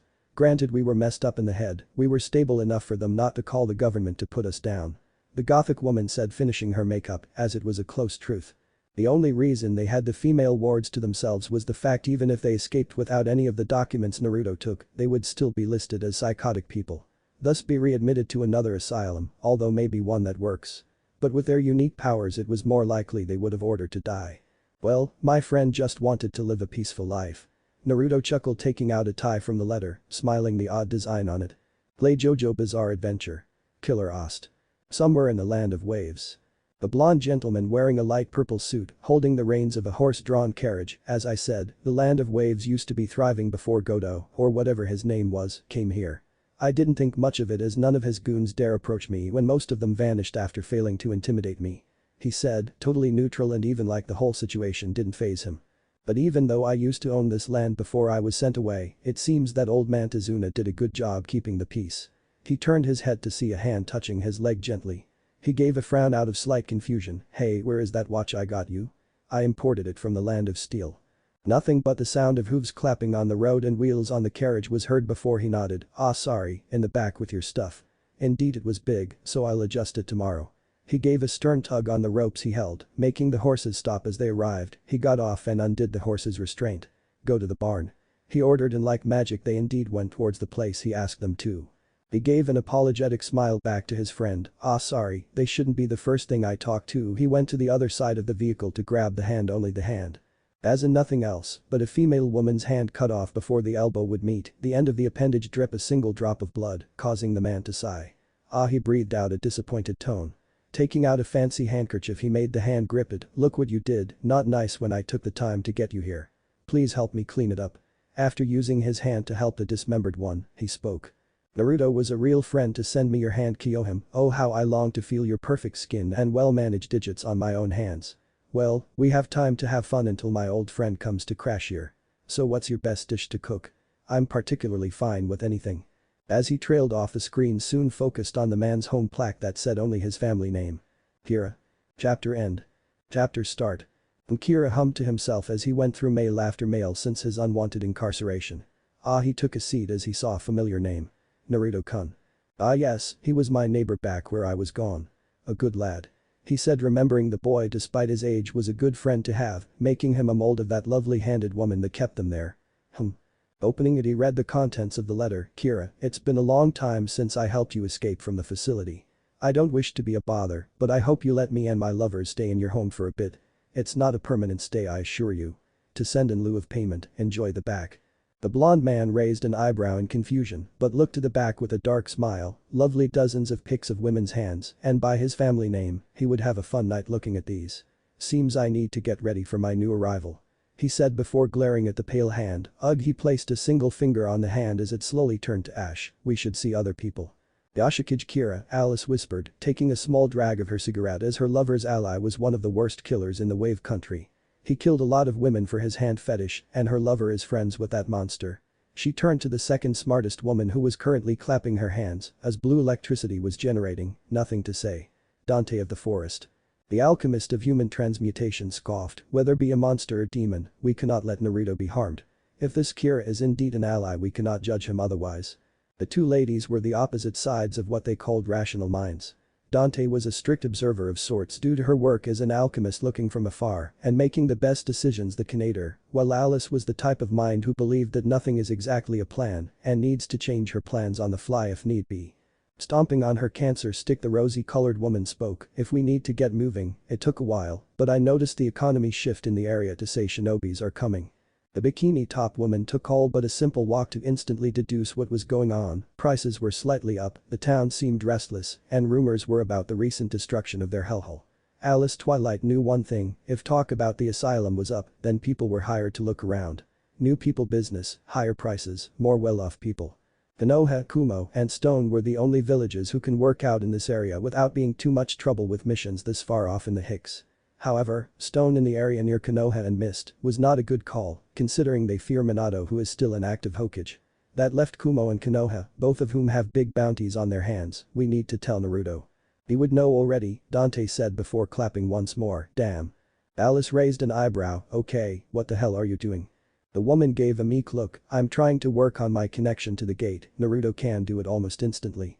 But I'm still having a bit of a lag.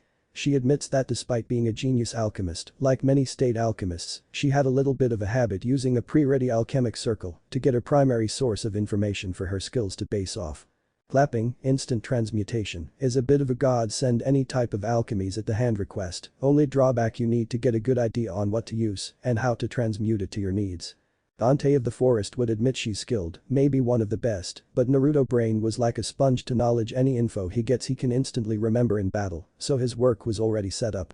Dante is trying to make her mind and hands work at the same time. If she can make the decision as the clapping happens, she could theoretically just clap without touching anything and let the energy from the action to do her work.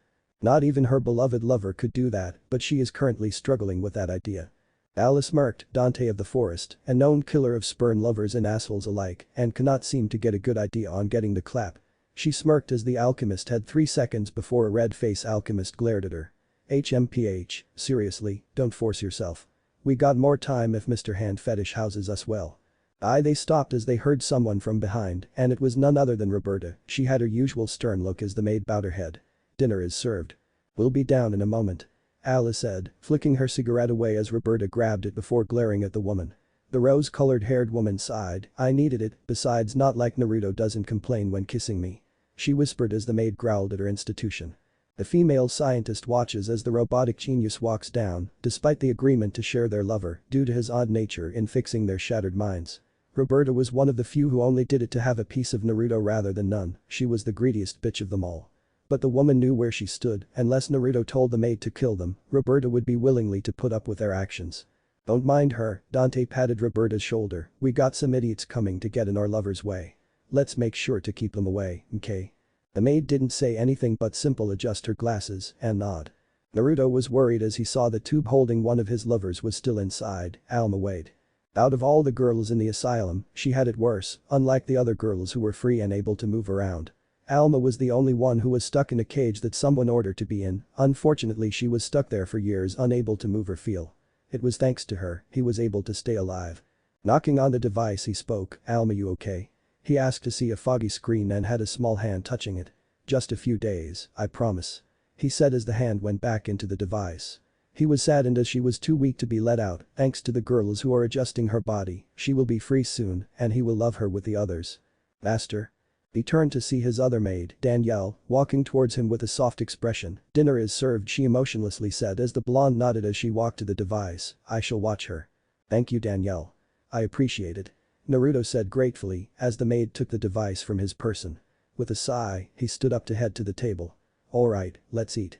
He saw many of the girls reaching for their food and drinks, he was content with this and would not ever let this disappear in his whole life. But he looked at the meal, sadly due to their lack of funds, even though they can get the money it would be too suspicious if they suddenly become rich in less than a few days since they escape. So the meal is just a small plate of meat, rice and steamed veggies. Thanks to his maids, they were able to make the food taste good despite the lack of excitement, MMH. He enjoyed it nonetheless as he saw Roberta place more food onto his plate. Thank you, but you can he stopped when her eyes looked hurt from his words, please serve me more water. He asked as the woman softened her features and did his request with a happy hum with her hands. Naruto. Is something wrong? Konoha asked as she noticed he didn't really eat as much after Roberta served him. Huh? You only ate half your plate. Are you not that hungry? The normal member of the harem asked as she looked worried. Everyone we need to talk. Naruto announced as the girls soon became quiet and all eyes were focused on him. I know things are difficult at the moment. We're barely getting by each day, but those days are about to end soon. We need to move and get out of this place. We understand, Alice said as she looked at Dante who sat still, eyes closed. But Harley and Alma are still recovering, we move too fast and will harm them in the long run. I know. Which is why we need to build something temporary to transport them in. If we still had my family, it means we could just rent a ship under a false assumption for carrying corpses. Nina suggested, as her family were rich due to smart deals until she scoffed, I suggest we torture some poor fucker and get a boat to hide them in. She offered as her sadistic tendencies were out in full power. Naruto looked at his red-haired lover with a worried glance, we cannot cause more trouble than we can, at least in this country. Damn it Nina pouted in annoyance. You're just looking for an excuse to kill someone, Roberta murmured at the dangerous and psychotic girl. We are supposed to be laying low. You got any better ideas? Cause I sure as hell don't. I might have an idea Dante spoke as the group looked at her as she smirked, Nina, how much damage can your power do? She said as the red-haired girl smiled maliciously. Oh I like the way you're thinking. Sensei Kakashi said as he leaped to where his Hokage was at, with his ally Hohenheim looking at the destroyed corrupt. Naruto isn't here. Told ya. The older man said with a chuckle as the leader of Konoha glared at him. Sorry, bad joke. DCH well if he isn't here, then where the hell did he go? Minato grunted in annoyance. He clapped his hands as the two shinobi watched as a stone stairwell was made instantly as the man walked down. My sons should have a good start, the older blonde yawned as the younger blood followed him. Arriving at the bottom, two blonde teens were standing as they saw the adults. About damn time old man, the older of the two, wearing a red cloak said annoyingly, you were right, lots of human transmutation here. He said in disgust. Too much mutation, can't tell who is which without using a medical test. Come on Ed, Hohenheim said as the blonde scratched the top of his head. Ugh, alright, it seems too perfect to be considered a mess. He said leaning on the wall, normally if someone does a human transmutation, it's pretty bloody on both sides. But it just everyone, that means. It was intended to fail. The oldest alchemist sighed as Minato looked confused by the way they seemed to understand each other. Is it that bad? The Hokage asked, not really knowing where it seems to be bad. Doesn't that mean there's no lead? Ed groaned as he looked at the shinobi. Ugh, this is why I hate backwater places. It means there's an alchemist who can easily hide their work by looking like an amateur. Oh, well then why didn't you say that then? Minato asked, which made Ed facepalm. I did, you son of a. Soon the blonde ponytail alchemist's mouth was covered by his father, who looked a little embarrassed. Sorry, Ed has always been easy to get riled up. Letting go of his son, the man cupped his chin, so all the dead bodies were made to look like it was a failed transmutation or given the amount of explosives. He turned to see the scorch marks and impact impressions. Dante, he sadly whispered as Ed looked worried. So they used this transmutation as a diversion to cover their escape. Minato deduced. More than likely, I have to say, as far as faking some deaths go, it's pretty smart. Ed said with a frown, sad to see a gifted alchemist become a monster who can use others for her messed up work. Hohenheim could only remain silent at his son's words. He couldn't agree more. This was his partner, where he went to war with, saw her as family from near-death experiences, to now this messed up mental institution where it was supposed to help her only to degrade her fragile mind state. So then where does this leave us? Minato spoke to break the silence. Easy, Ed smirks as he claps his hands and touches the building as it starts to restore. We fix it and check what's missing. Since we can restore everything as it originally was, anything that was there but now gone is a perfect way for potential leads. Well, that's a plus. Minato said, looking around as the building reconstructed itself, as if it were going back in time in order to reveal its original state. Well. He smiled as finding a lead if his son was alive seemed plausible now. I was worried for your rather short time as an alchemist, I was. Oh no, Hohenheim gulped as Ed's eyebrows started to rapidly twitch as he ran up to the Hokage before jumping feet first to the man's face. Who are you calling a pint-sized pipsqueak who can't grow because he doesn't drink milk? The white-haired sighed as he saw Shinobi walking around the town while keeping a low profile. He wore a rather large jacket with a hood over himself while wearing black sunglasses to avoid eye contact. He was chosen to stay behind, but he wanted to get some fresh air and walk out, using his alchemist to artificially tan his skin and color his hair black. The young man walked as he ignored the shinobi as he went to a nearby stall selling eel meals. He took a seat and spoke.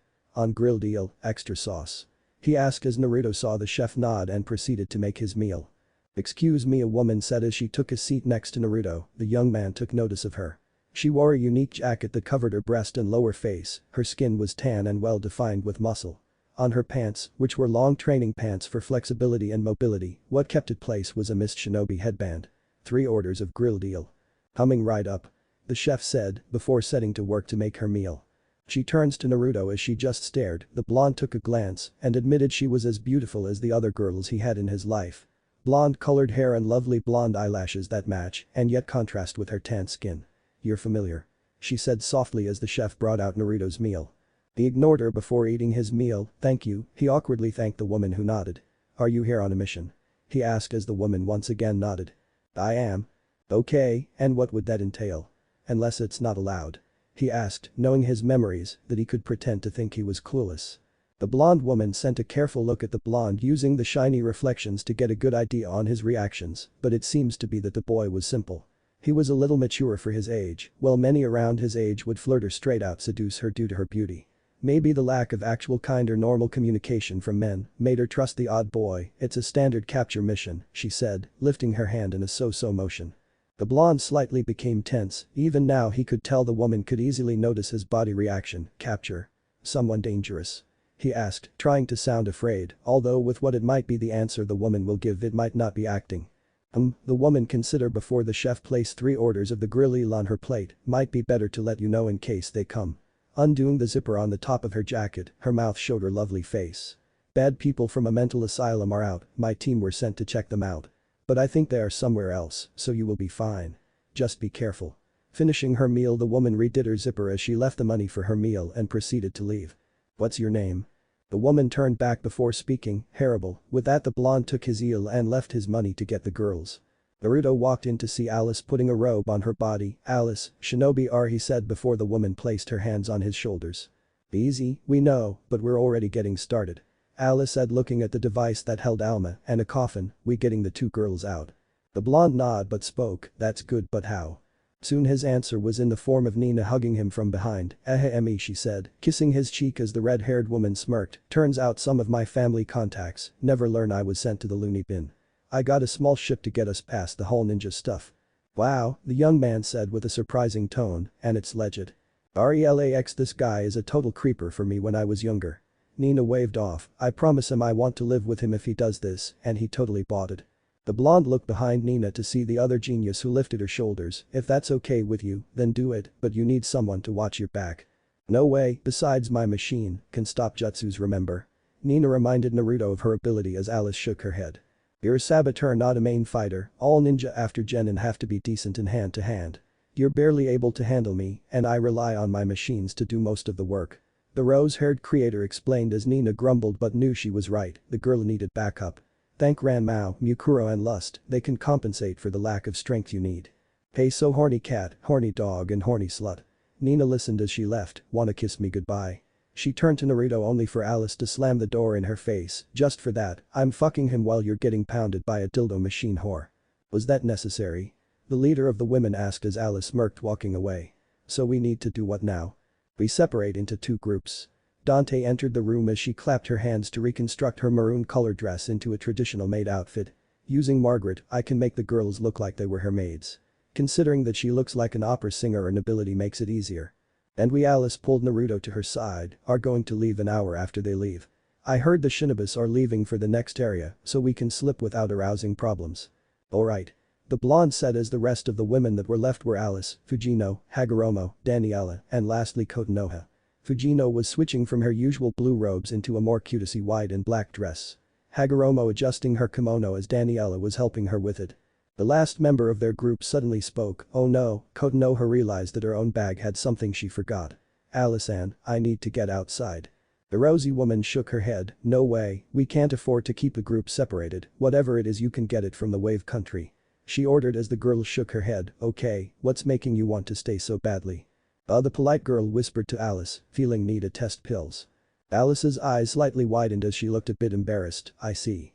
You go ahead, we'll wait. She said as the young man looked at she whispered, you ever heard of pulling out once in a while? Huh? The white-haired teen looked shocked at her suggestion. Miss you shouldn't be doing this at a young age. Kotonoha awkwardly chuckled as she passed her medicine, and these tests aren't always accurate, you should see a doctor. The woman declared as the young woman nodded. Don't worry I got 3. She assured, before adding in her mind, although 2 of them are alchemists and the other is a genius in other fields of science. Taking her time to return home the girl smiled as she looked at the area she was now living, it reminded her of the time she used to be normal, where she thought her boyfriend was the one for her, instead she learned that he practically used her for sex and insulted her in every way with the rest of the girls he had fucked. Yufufu her usual sweet giggles turned into a dark one as she remembered how she snapped the day she was going to tell him that she wanted to be more than lovers and be wedded to him only to hear when she was about to knock on the door, her friend shouting in ecstasy as she realized it was true. He was a manwar who just sleeps around so picking up a nearby saw for branches. Well the last thing she remembers was opening up the stomachs of the so-called friends that her boyfriend slept with and ignoring her former lover's pleas to spare him and that he loved her all along. Nailing his head on a pike, she waited for the shinobi police force in Konoha to collect her. A few weeks later she was one of many of the mental institutions that barely kept her sane. But I finally met my she stopped talking as she bowed her head to a man walking past her. Hello. Please have a wonderful day. Prince. She finished her thought as the young former student merely smiled but stopped her walk as she heard none coming from behind her. Mr. Kotonoha started as she prepared to get ready for action, her pupil shifting to the right side as she resumed her words. I assume you're not taking up a Benkei act on this bridge. Turning to the man, she tossed her medicine on the floor as the man took off his hood to show a Konoha headband. I remember that day that poor boy was killed by you, monster. He said as the girl bit down her teeth from the fact, despite being caught with 2 girls and the town knowing he practically slept with any and all women who wanted him, she was still the bad guy.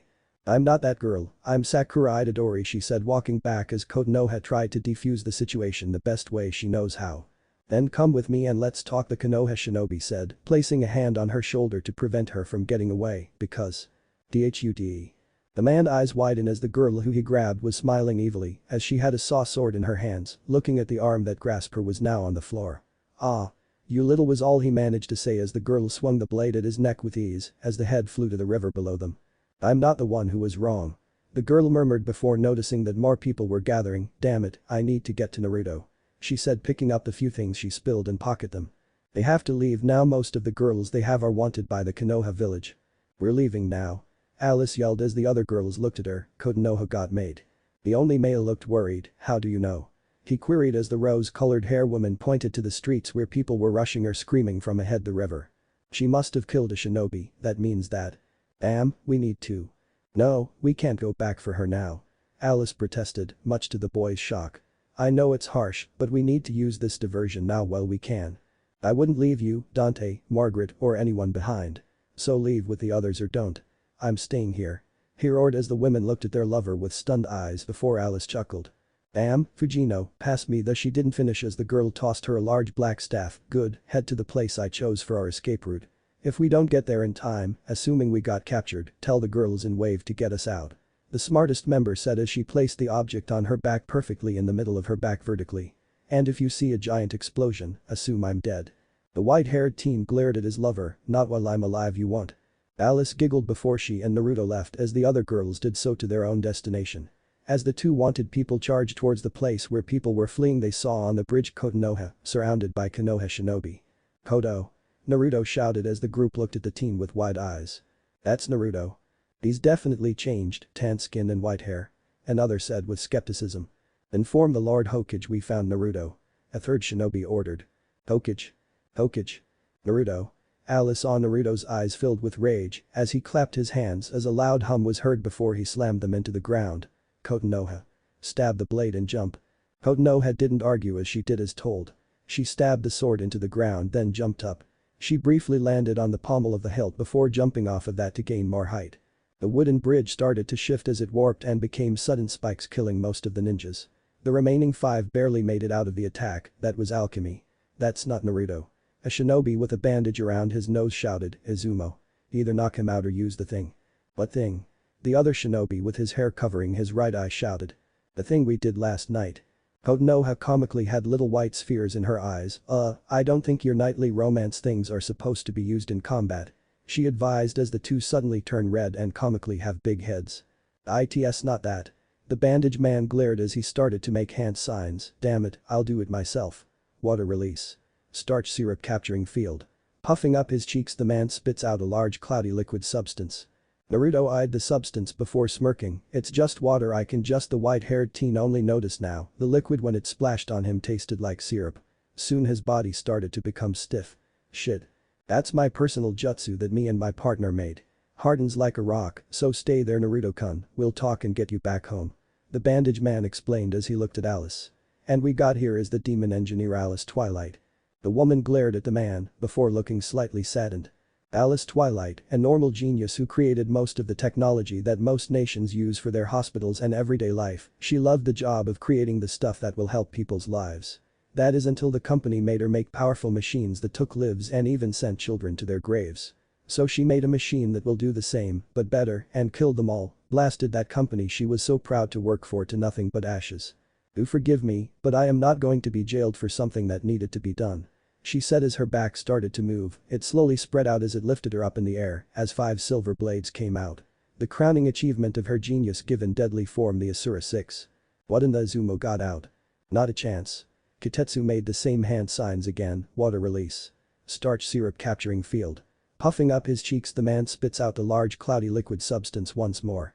Child's play, Alice mused as she snapped her wrist to make 2 of the places rapidly spin as it sent the technique back at Kitetsu. Before the blades landed on the floor and stabbed rapidly towards Naruto. "Sticky solutions are annoying, hold still my love," the woman announced as the blades carefully tapped around Naruto as the woman sprayed a small amount of liquid from her hands. "Damn it, I thought she was smart. When do smart people make weapons like that?" Another shinobi shouted as he parried a blade from Konoha, who regained her weapon and fought off the other members before she looked at Alice. "Alice. We need to get out. They have stronger members coming." The girl shouted what she learned when keeping them at bay until the 2 came. "The copycat ninja is with them."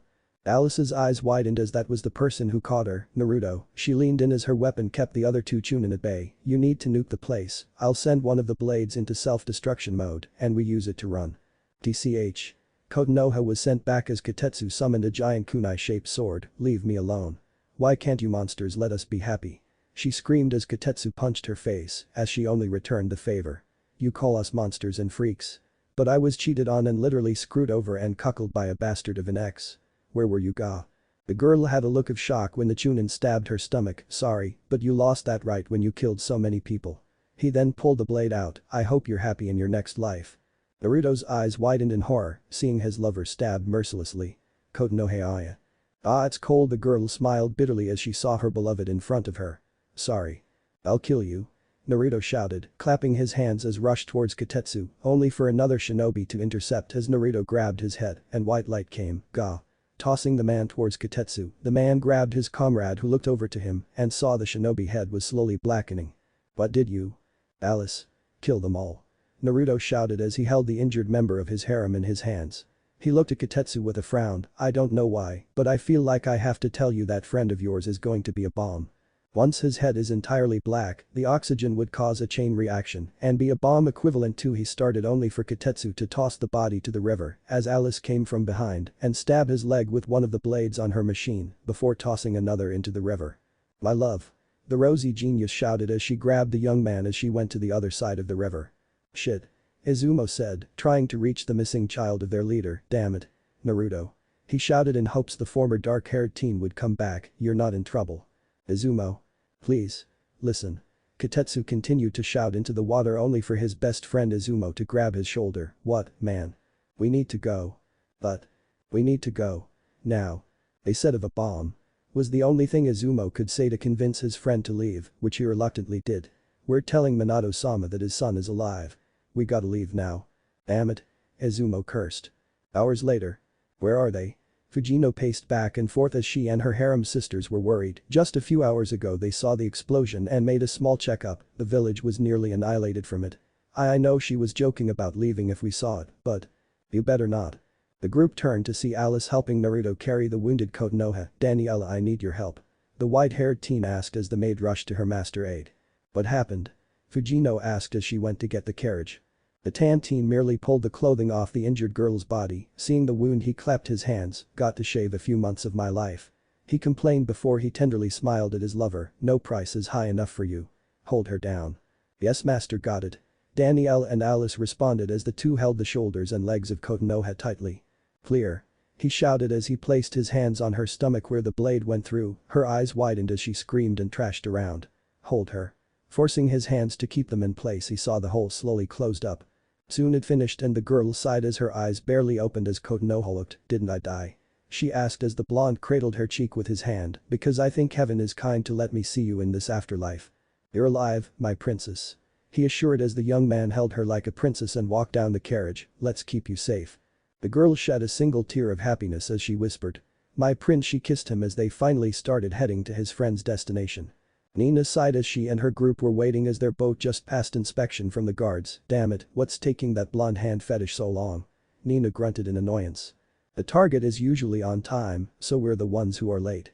Mukuro said as the two looked at the side of the fog. I don't like the visibility going bad. She said, getting a crossbow out and using the scope that Alice made, checking for any heat signatures. No one. So wait, I see something. They saw a dark figure in the distance as they got ready, a man walking towards them with a suit. Hello, I'm Yoshikage Kira and welcome to Wave. The man smiled as Nina sighed. It's going to be annoying to have this guy around them, isn't it? Minato sighed as he and Honheim were checking the paperwork that Ed remade from the reconstruction of the asylum. This is horrible. They were keeping the most dangerous women for studies on drugs and doing experimentations on their bodies. Minato said while holding an ice pack to his cheek. This explains why they keep them a secret. Despite them ruling the women's ward, they were too much of a payday to lose. Honheim said as he pinched the bridge of his nose. No wonder Dante was like this. They made her a pawn for their money and crude along with others, even a poor girl who was basically a normal girl with a bright future to be cut short as a mad woman when she was the victim of this.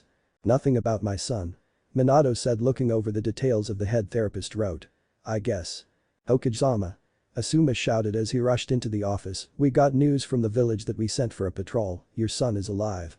The blonde shinobi narrowed his eyes. Let's go. The bearded man shook his head. He seemed to be under the influence of the women that escaped. Alice, Twilight and Konoha were among them, sir. I think your son might be their lover.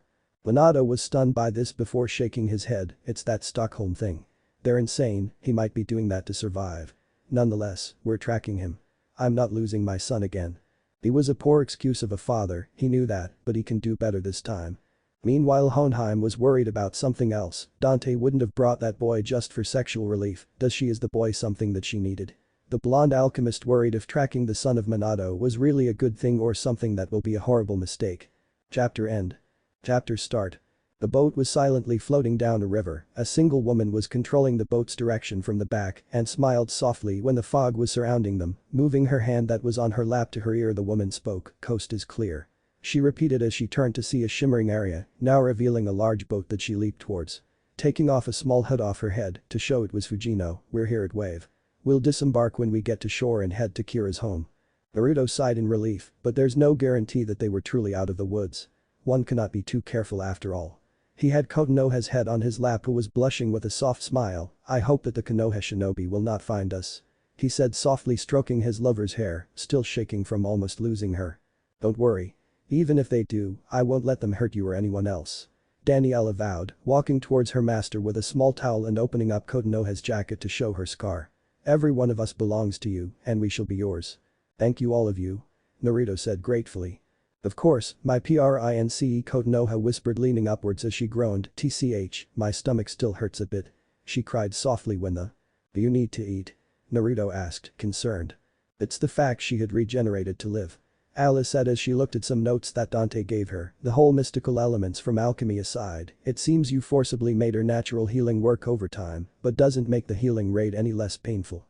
She theorized before patting the girl's stomach, glad you're not pregnant by the way, the whole protection thing that Dante told me wasn't a red herring. The girl in question blushed and looked down and cautiously pushed her bag of protection to a corner. Naruto winced upon hearing the theory Alice made, before looking at Konoha with a sad look, sorry Konoha. Konoha shook her head, there's no need to apologize. We will shoulder the burden with you, so don't feel bad for me and the others. I understand, but it was my fault that now most of us are now realized to be alive. He said as the blonde held her hand. To be honest, Daniela started, despite Master's best work and Dante's assistance, it was no doubt going to be difficult but nonetheless possible to see that we escaped. Wait, you knew that possibility? Naruto said as the maid nodded carefully. Yes. It wouldn't be a surprise if our pursuers were to come to that conclusion so quickly. The fact that Dante isn't the only alchemist in the world nor in this country, but an expert would be able to tell that human transmutation was made to fail. So it was only a matter of time. The white-haired teen realized but looked down, I was the one who was the idiot, I thought I can live with you all without having to shed more blood. Naruto Daniela murmured, placing a hand on his shoulder. You will live with us. That time will come. It's just going to take a bit longer is all. And we're all here to support you until the end. You know that. Daniela son of a bitch. Naruto shouted as the boat shook violently as he was sent towards Daniela's breasts. MMMPH. Daniela whimpered. LUCKY Alice mumbled before looking outside, guys. Quick question, did the Land of Waves get a Yakuza police force? Huh? Daniela asked, looking over her shoulder. Since when did oh dear? What? What is it? Naruto muffled out, before finally pushing off from Daniela's chest, even though somewhat regretting that he wanted to keep his head in the nice and soft fun bags. He looked beyond Daniela's shoulders. Ah damn. Outside of the boat was a gang of thugs all looking smug as they saw their targets realize they were surrounded by them and the leader walking up to them, hey, I saw you girls inside the boat. You come out and we'll leave your little brother unharmed, but the rest will be our little TOYS. Naruto facepalmed, could this day get any worse? No. Daniela whispered, placing a hand on her lover's shoulder, allow me. Rushing forward without waiting for her confirmation, she stood in front of the man who smirked, thinking she was going to do what he said. Looks like one of your big sisters knows. CRACK. Daniela immediately grabbed the man's head and twisted it with a series of wet snaps before the man immediately fell limp. The woman simply stepped on the man's head crushing as she picked up his weapon, a simple heavy serrated blade. You little bitch. One of the thugs shouted, charging at Daniela with a machete in hand. Splat. What the hell? The man said as he stabbed the blade into the woman's shoulder, who looked at it and sighed, as if it didn't do anything to her. Such pointless actions. With that said, she used the sword she had to slice him from his groin, all the way up to perfectly bisect him. Using the other free hand to pull off the weapon from her flesh and flex her shoulder to show her flesh was reattaching itself to fix the attack, the only tell was the obvious rip on her dress. She's a monster. one of the males shouted before turning tail.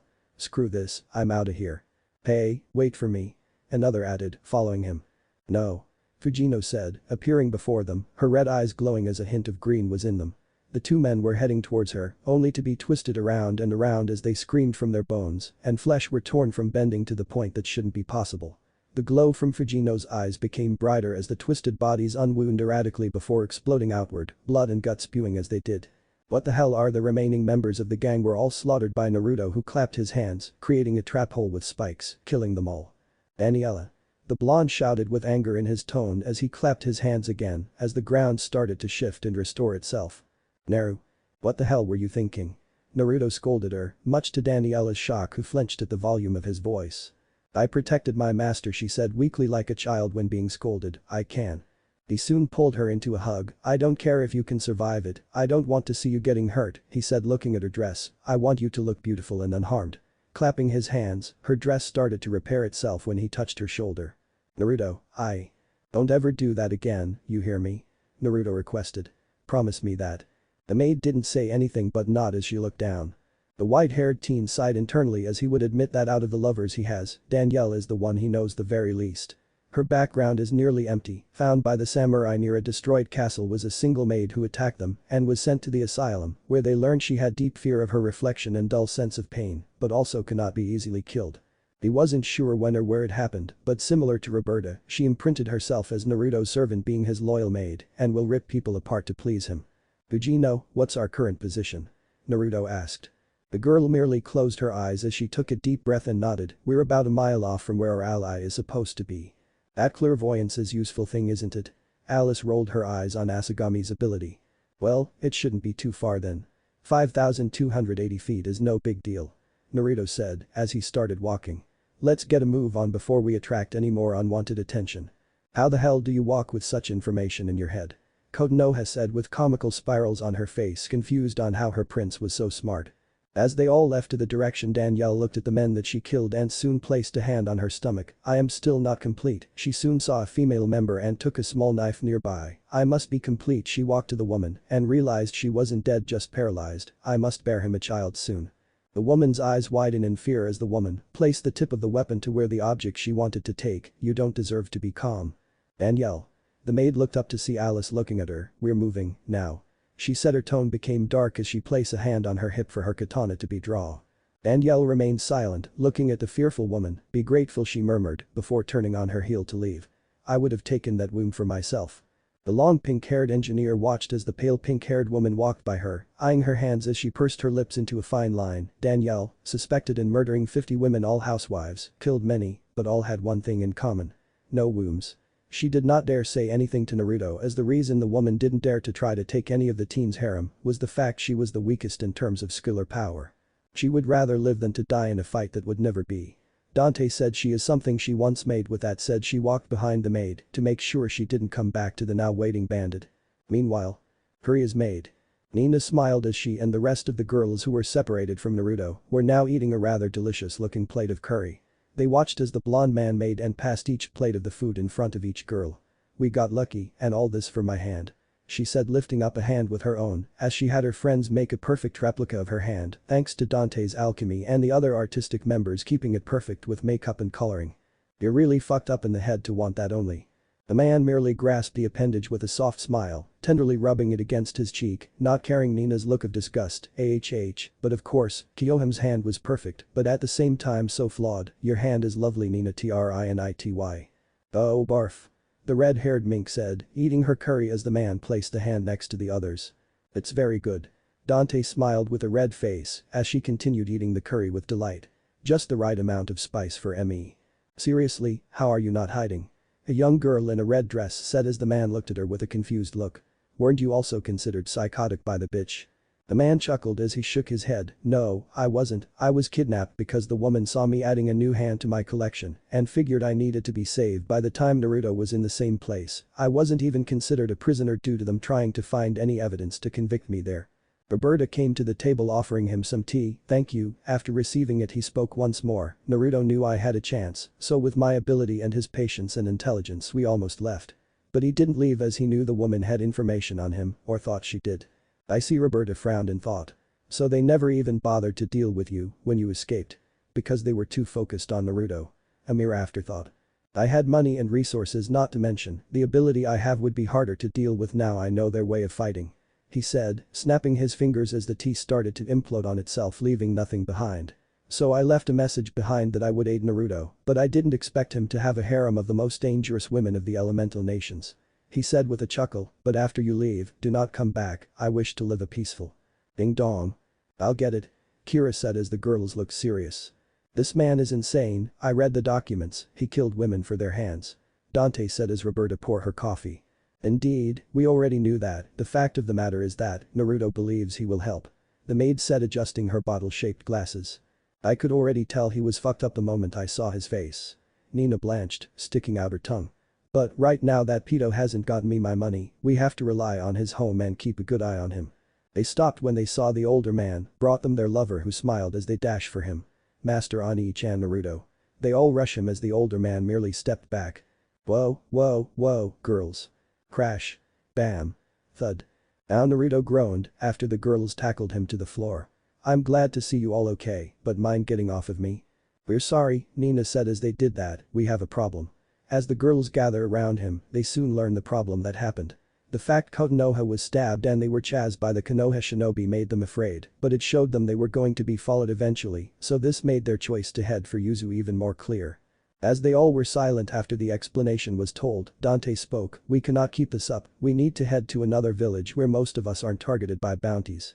That's going to be hard, nearly everyone here is from Naruto started as Kira walked behind him with a small map. Not everyone, or rather not important enough to be hunted. The man said as the younger man looked at the businessman. What do you have in mind, Kira? Naruto inquired the older man as Kira placed the map down in front of everyone for them to look at. Hold on. The handsome gentleman said, before I give you this knowledge, I need a favor. Favor?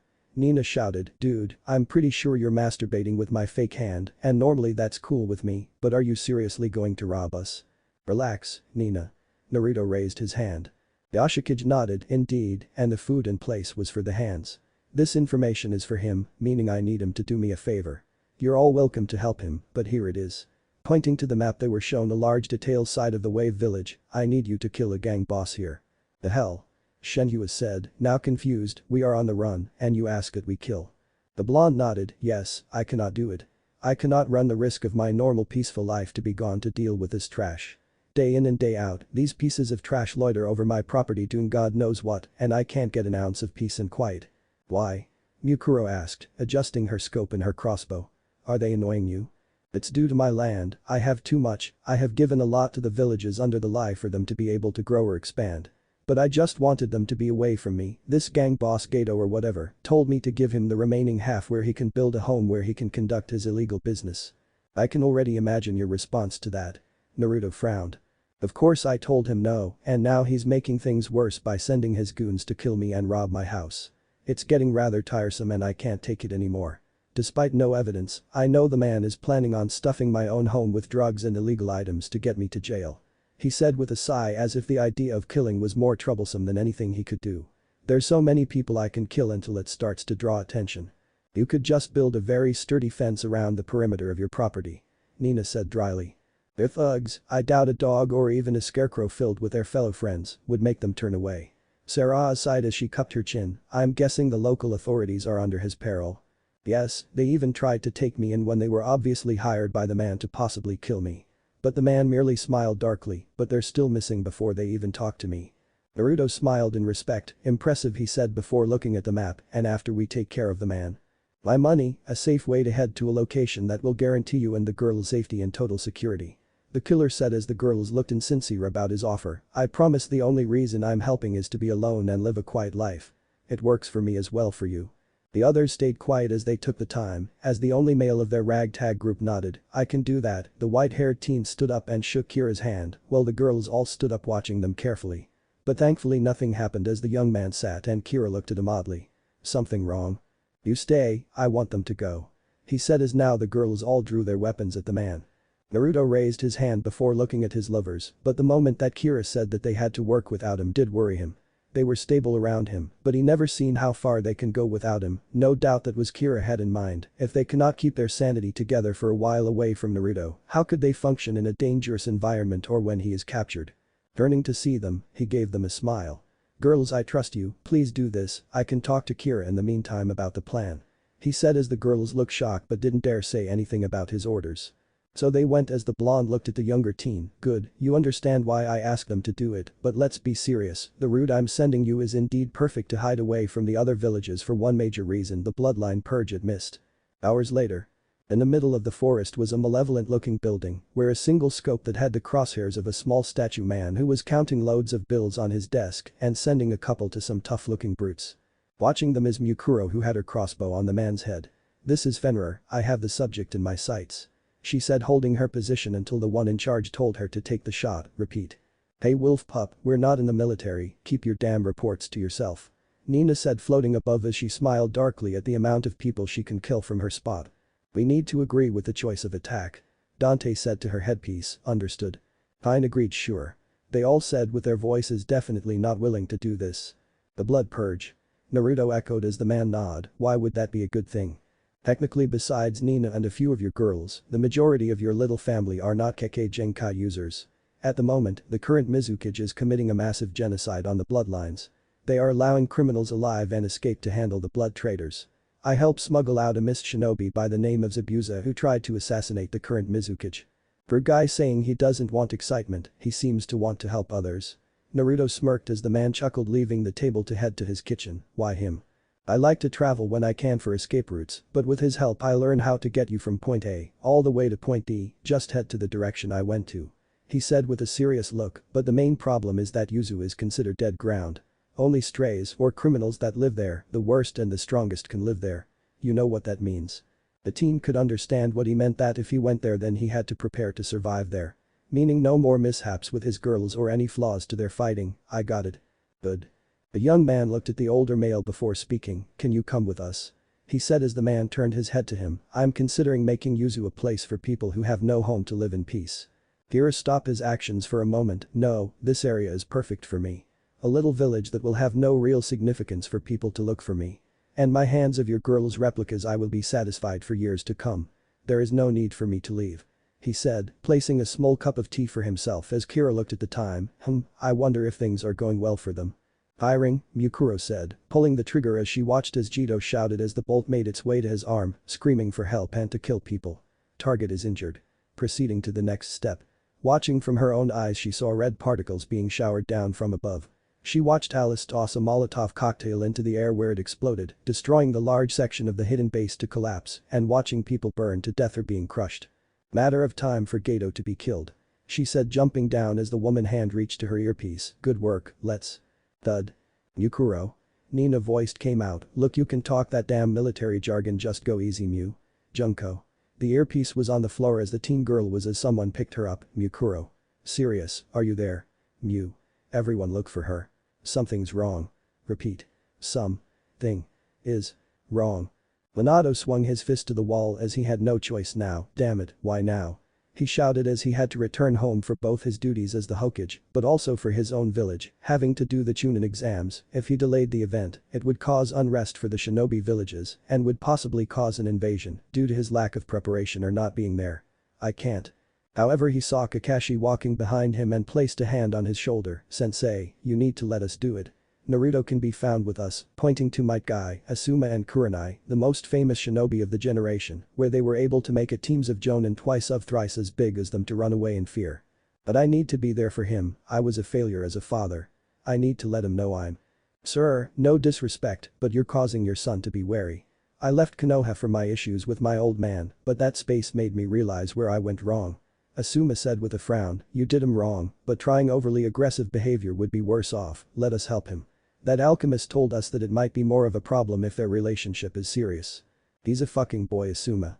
He wouldn't let those women seduce his mind like that," Minato shouted in front of the man's face, who didn't step down. "He has no choice but to be with them, they're maniacs, not people." "Okage-sama," Kurenai said with a frown, "go to the village, Kushina isn't well lately and the news you sent her is not going to be good for her mindset.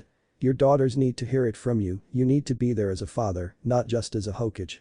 she shouted as the man made her blood boil at the end of this conversation, or do you want your family to be messed up more than it has?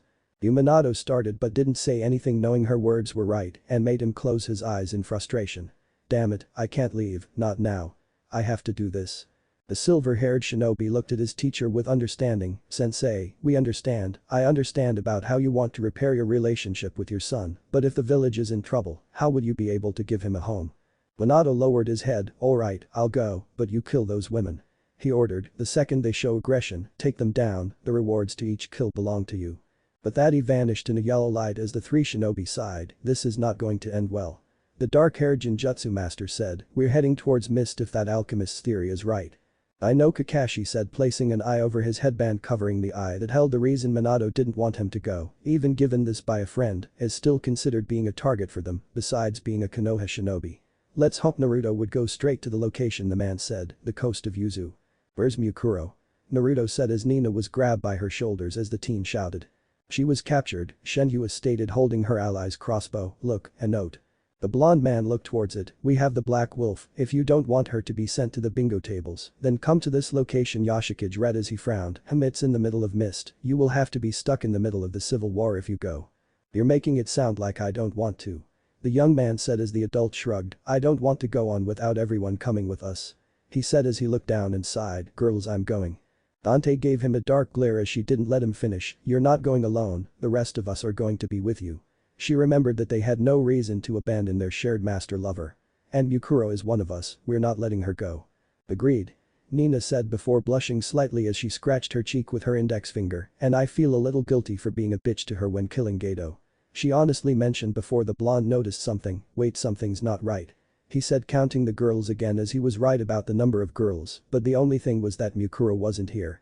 I was going to surprise you, but Naruto's eyes widened as heard a familiar voice and looked down slightly to see his lover smiling at him, her dark hair and pale skin, amber-colored eyes and her red dress. But I'm awake, my Ani-chan. Naruto pulled the girl into his arms, Alma, he said as Alice smiled at that sight. We wanted to be a little more celebratory with this, but yes, little Alma has awakened. She said before frowning, due to the desensation chamber, she's still going to look like a child until her power fully develops.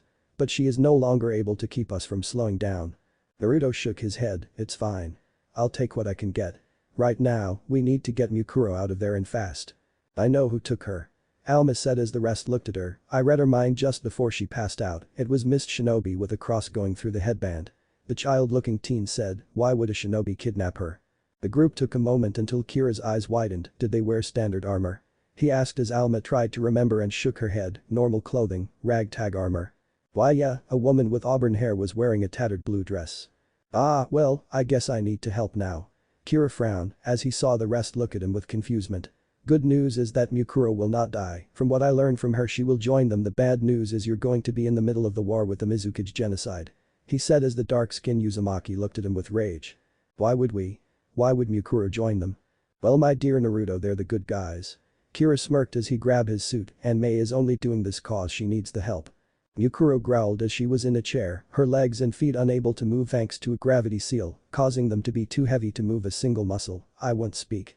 Gut me, but I will not tell you where my sisters or lover are. Soon the darkness was gone and filled with intense light as it blinded her hard, tch. Be at ease, Mukuro Ikusaba, a woman voice said as the light made the teen girl's sight still blurry, we need you alive and well, and your sisters. And if I don't? She asked for her better judgment. Her sight slowly fixed itself to see a woman with long reddish-brown hair with a seductive smirk, well, I guess I'll give you a kiss that will absolutely melt you. Chapter end. What if Naruto x Evil Girl Harem end here, and thanks for watching my video till the end.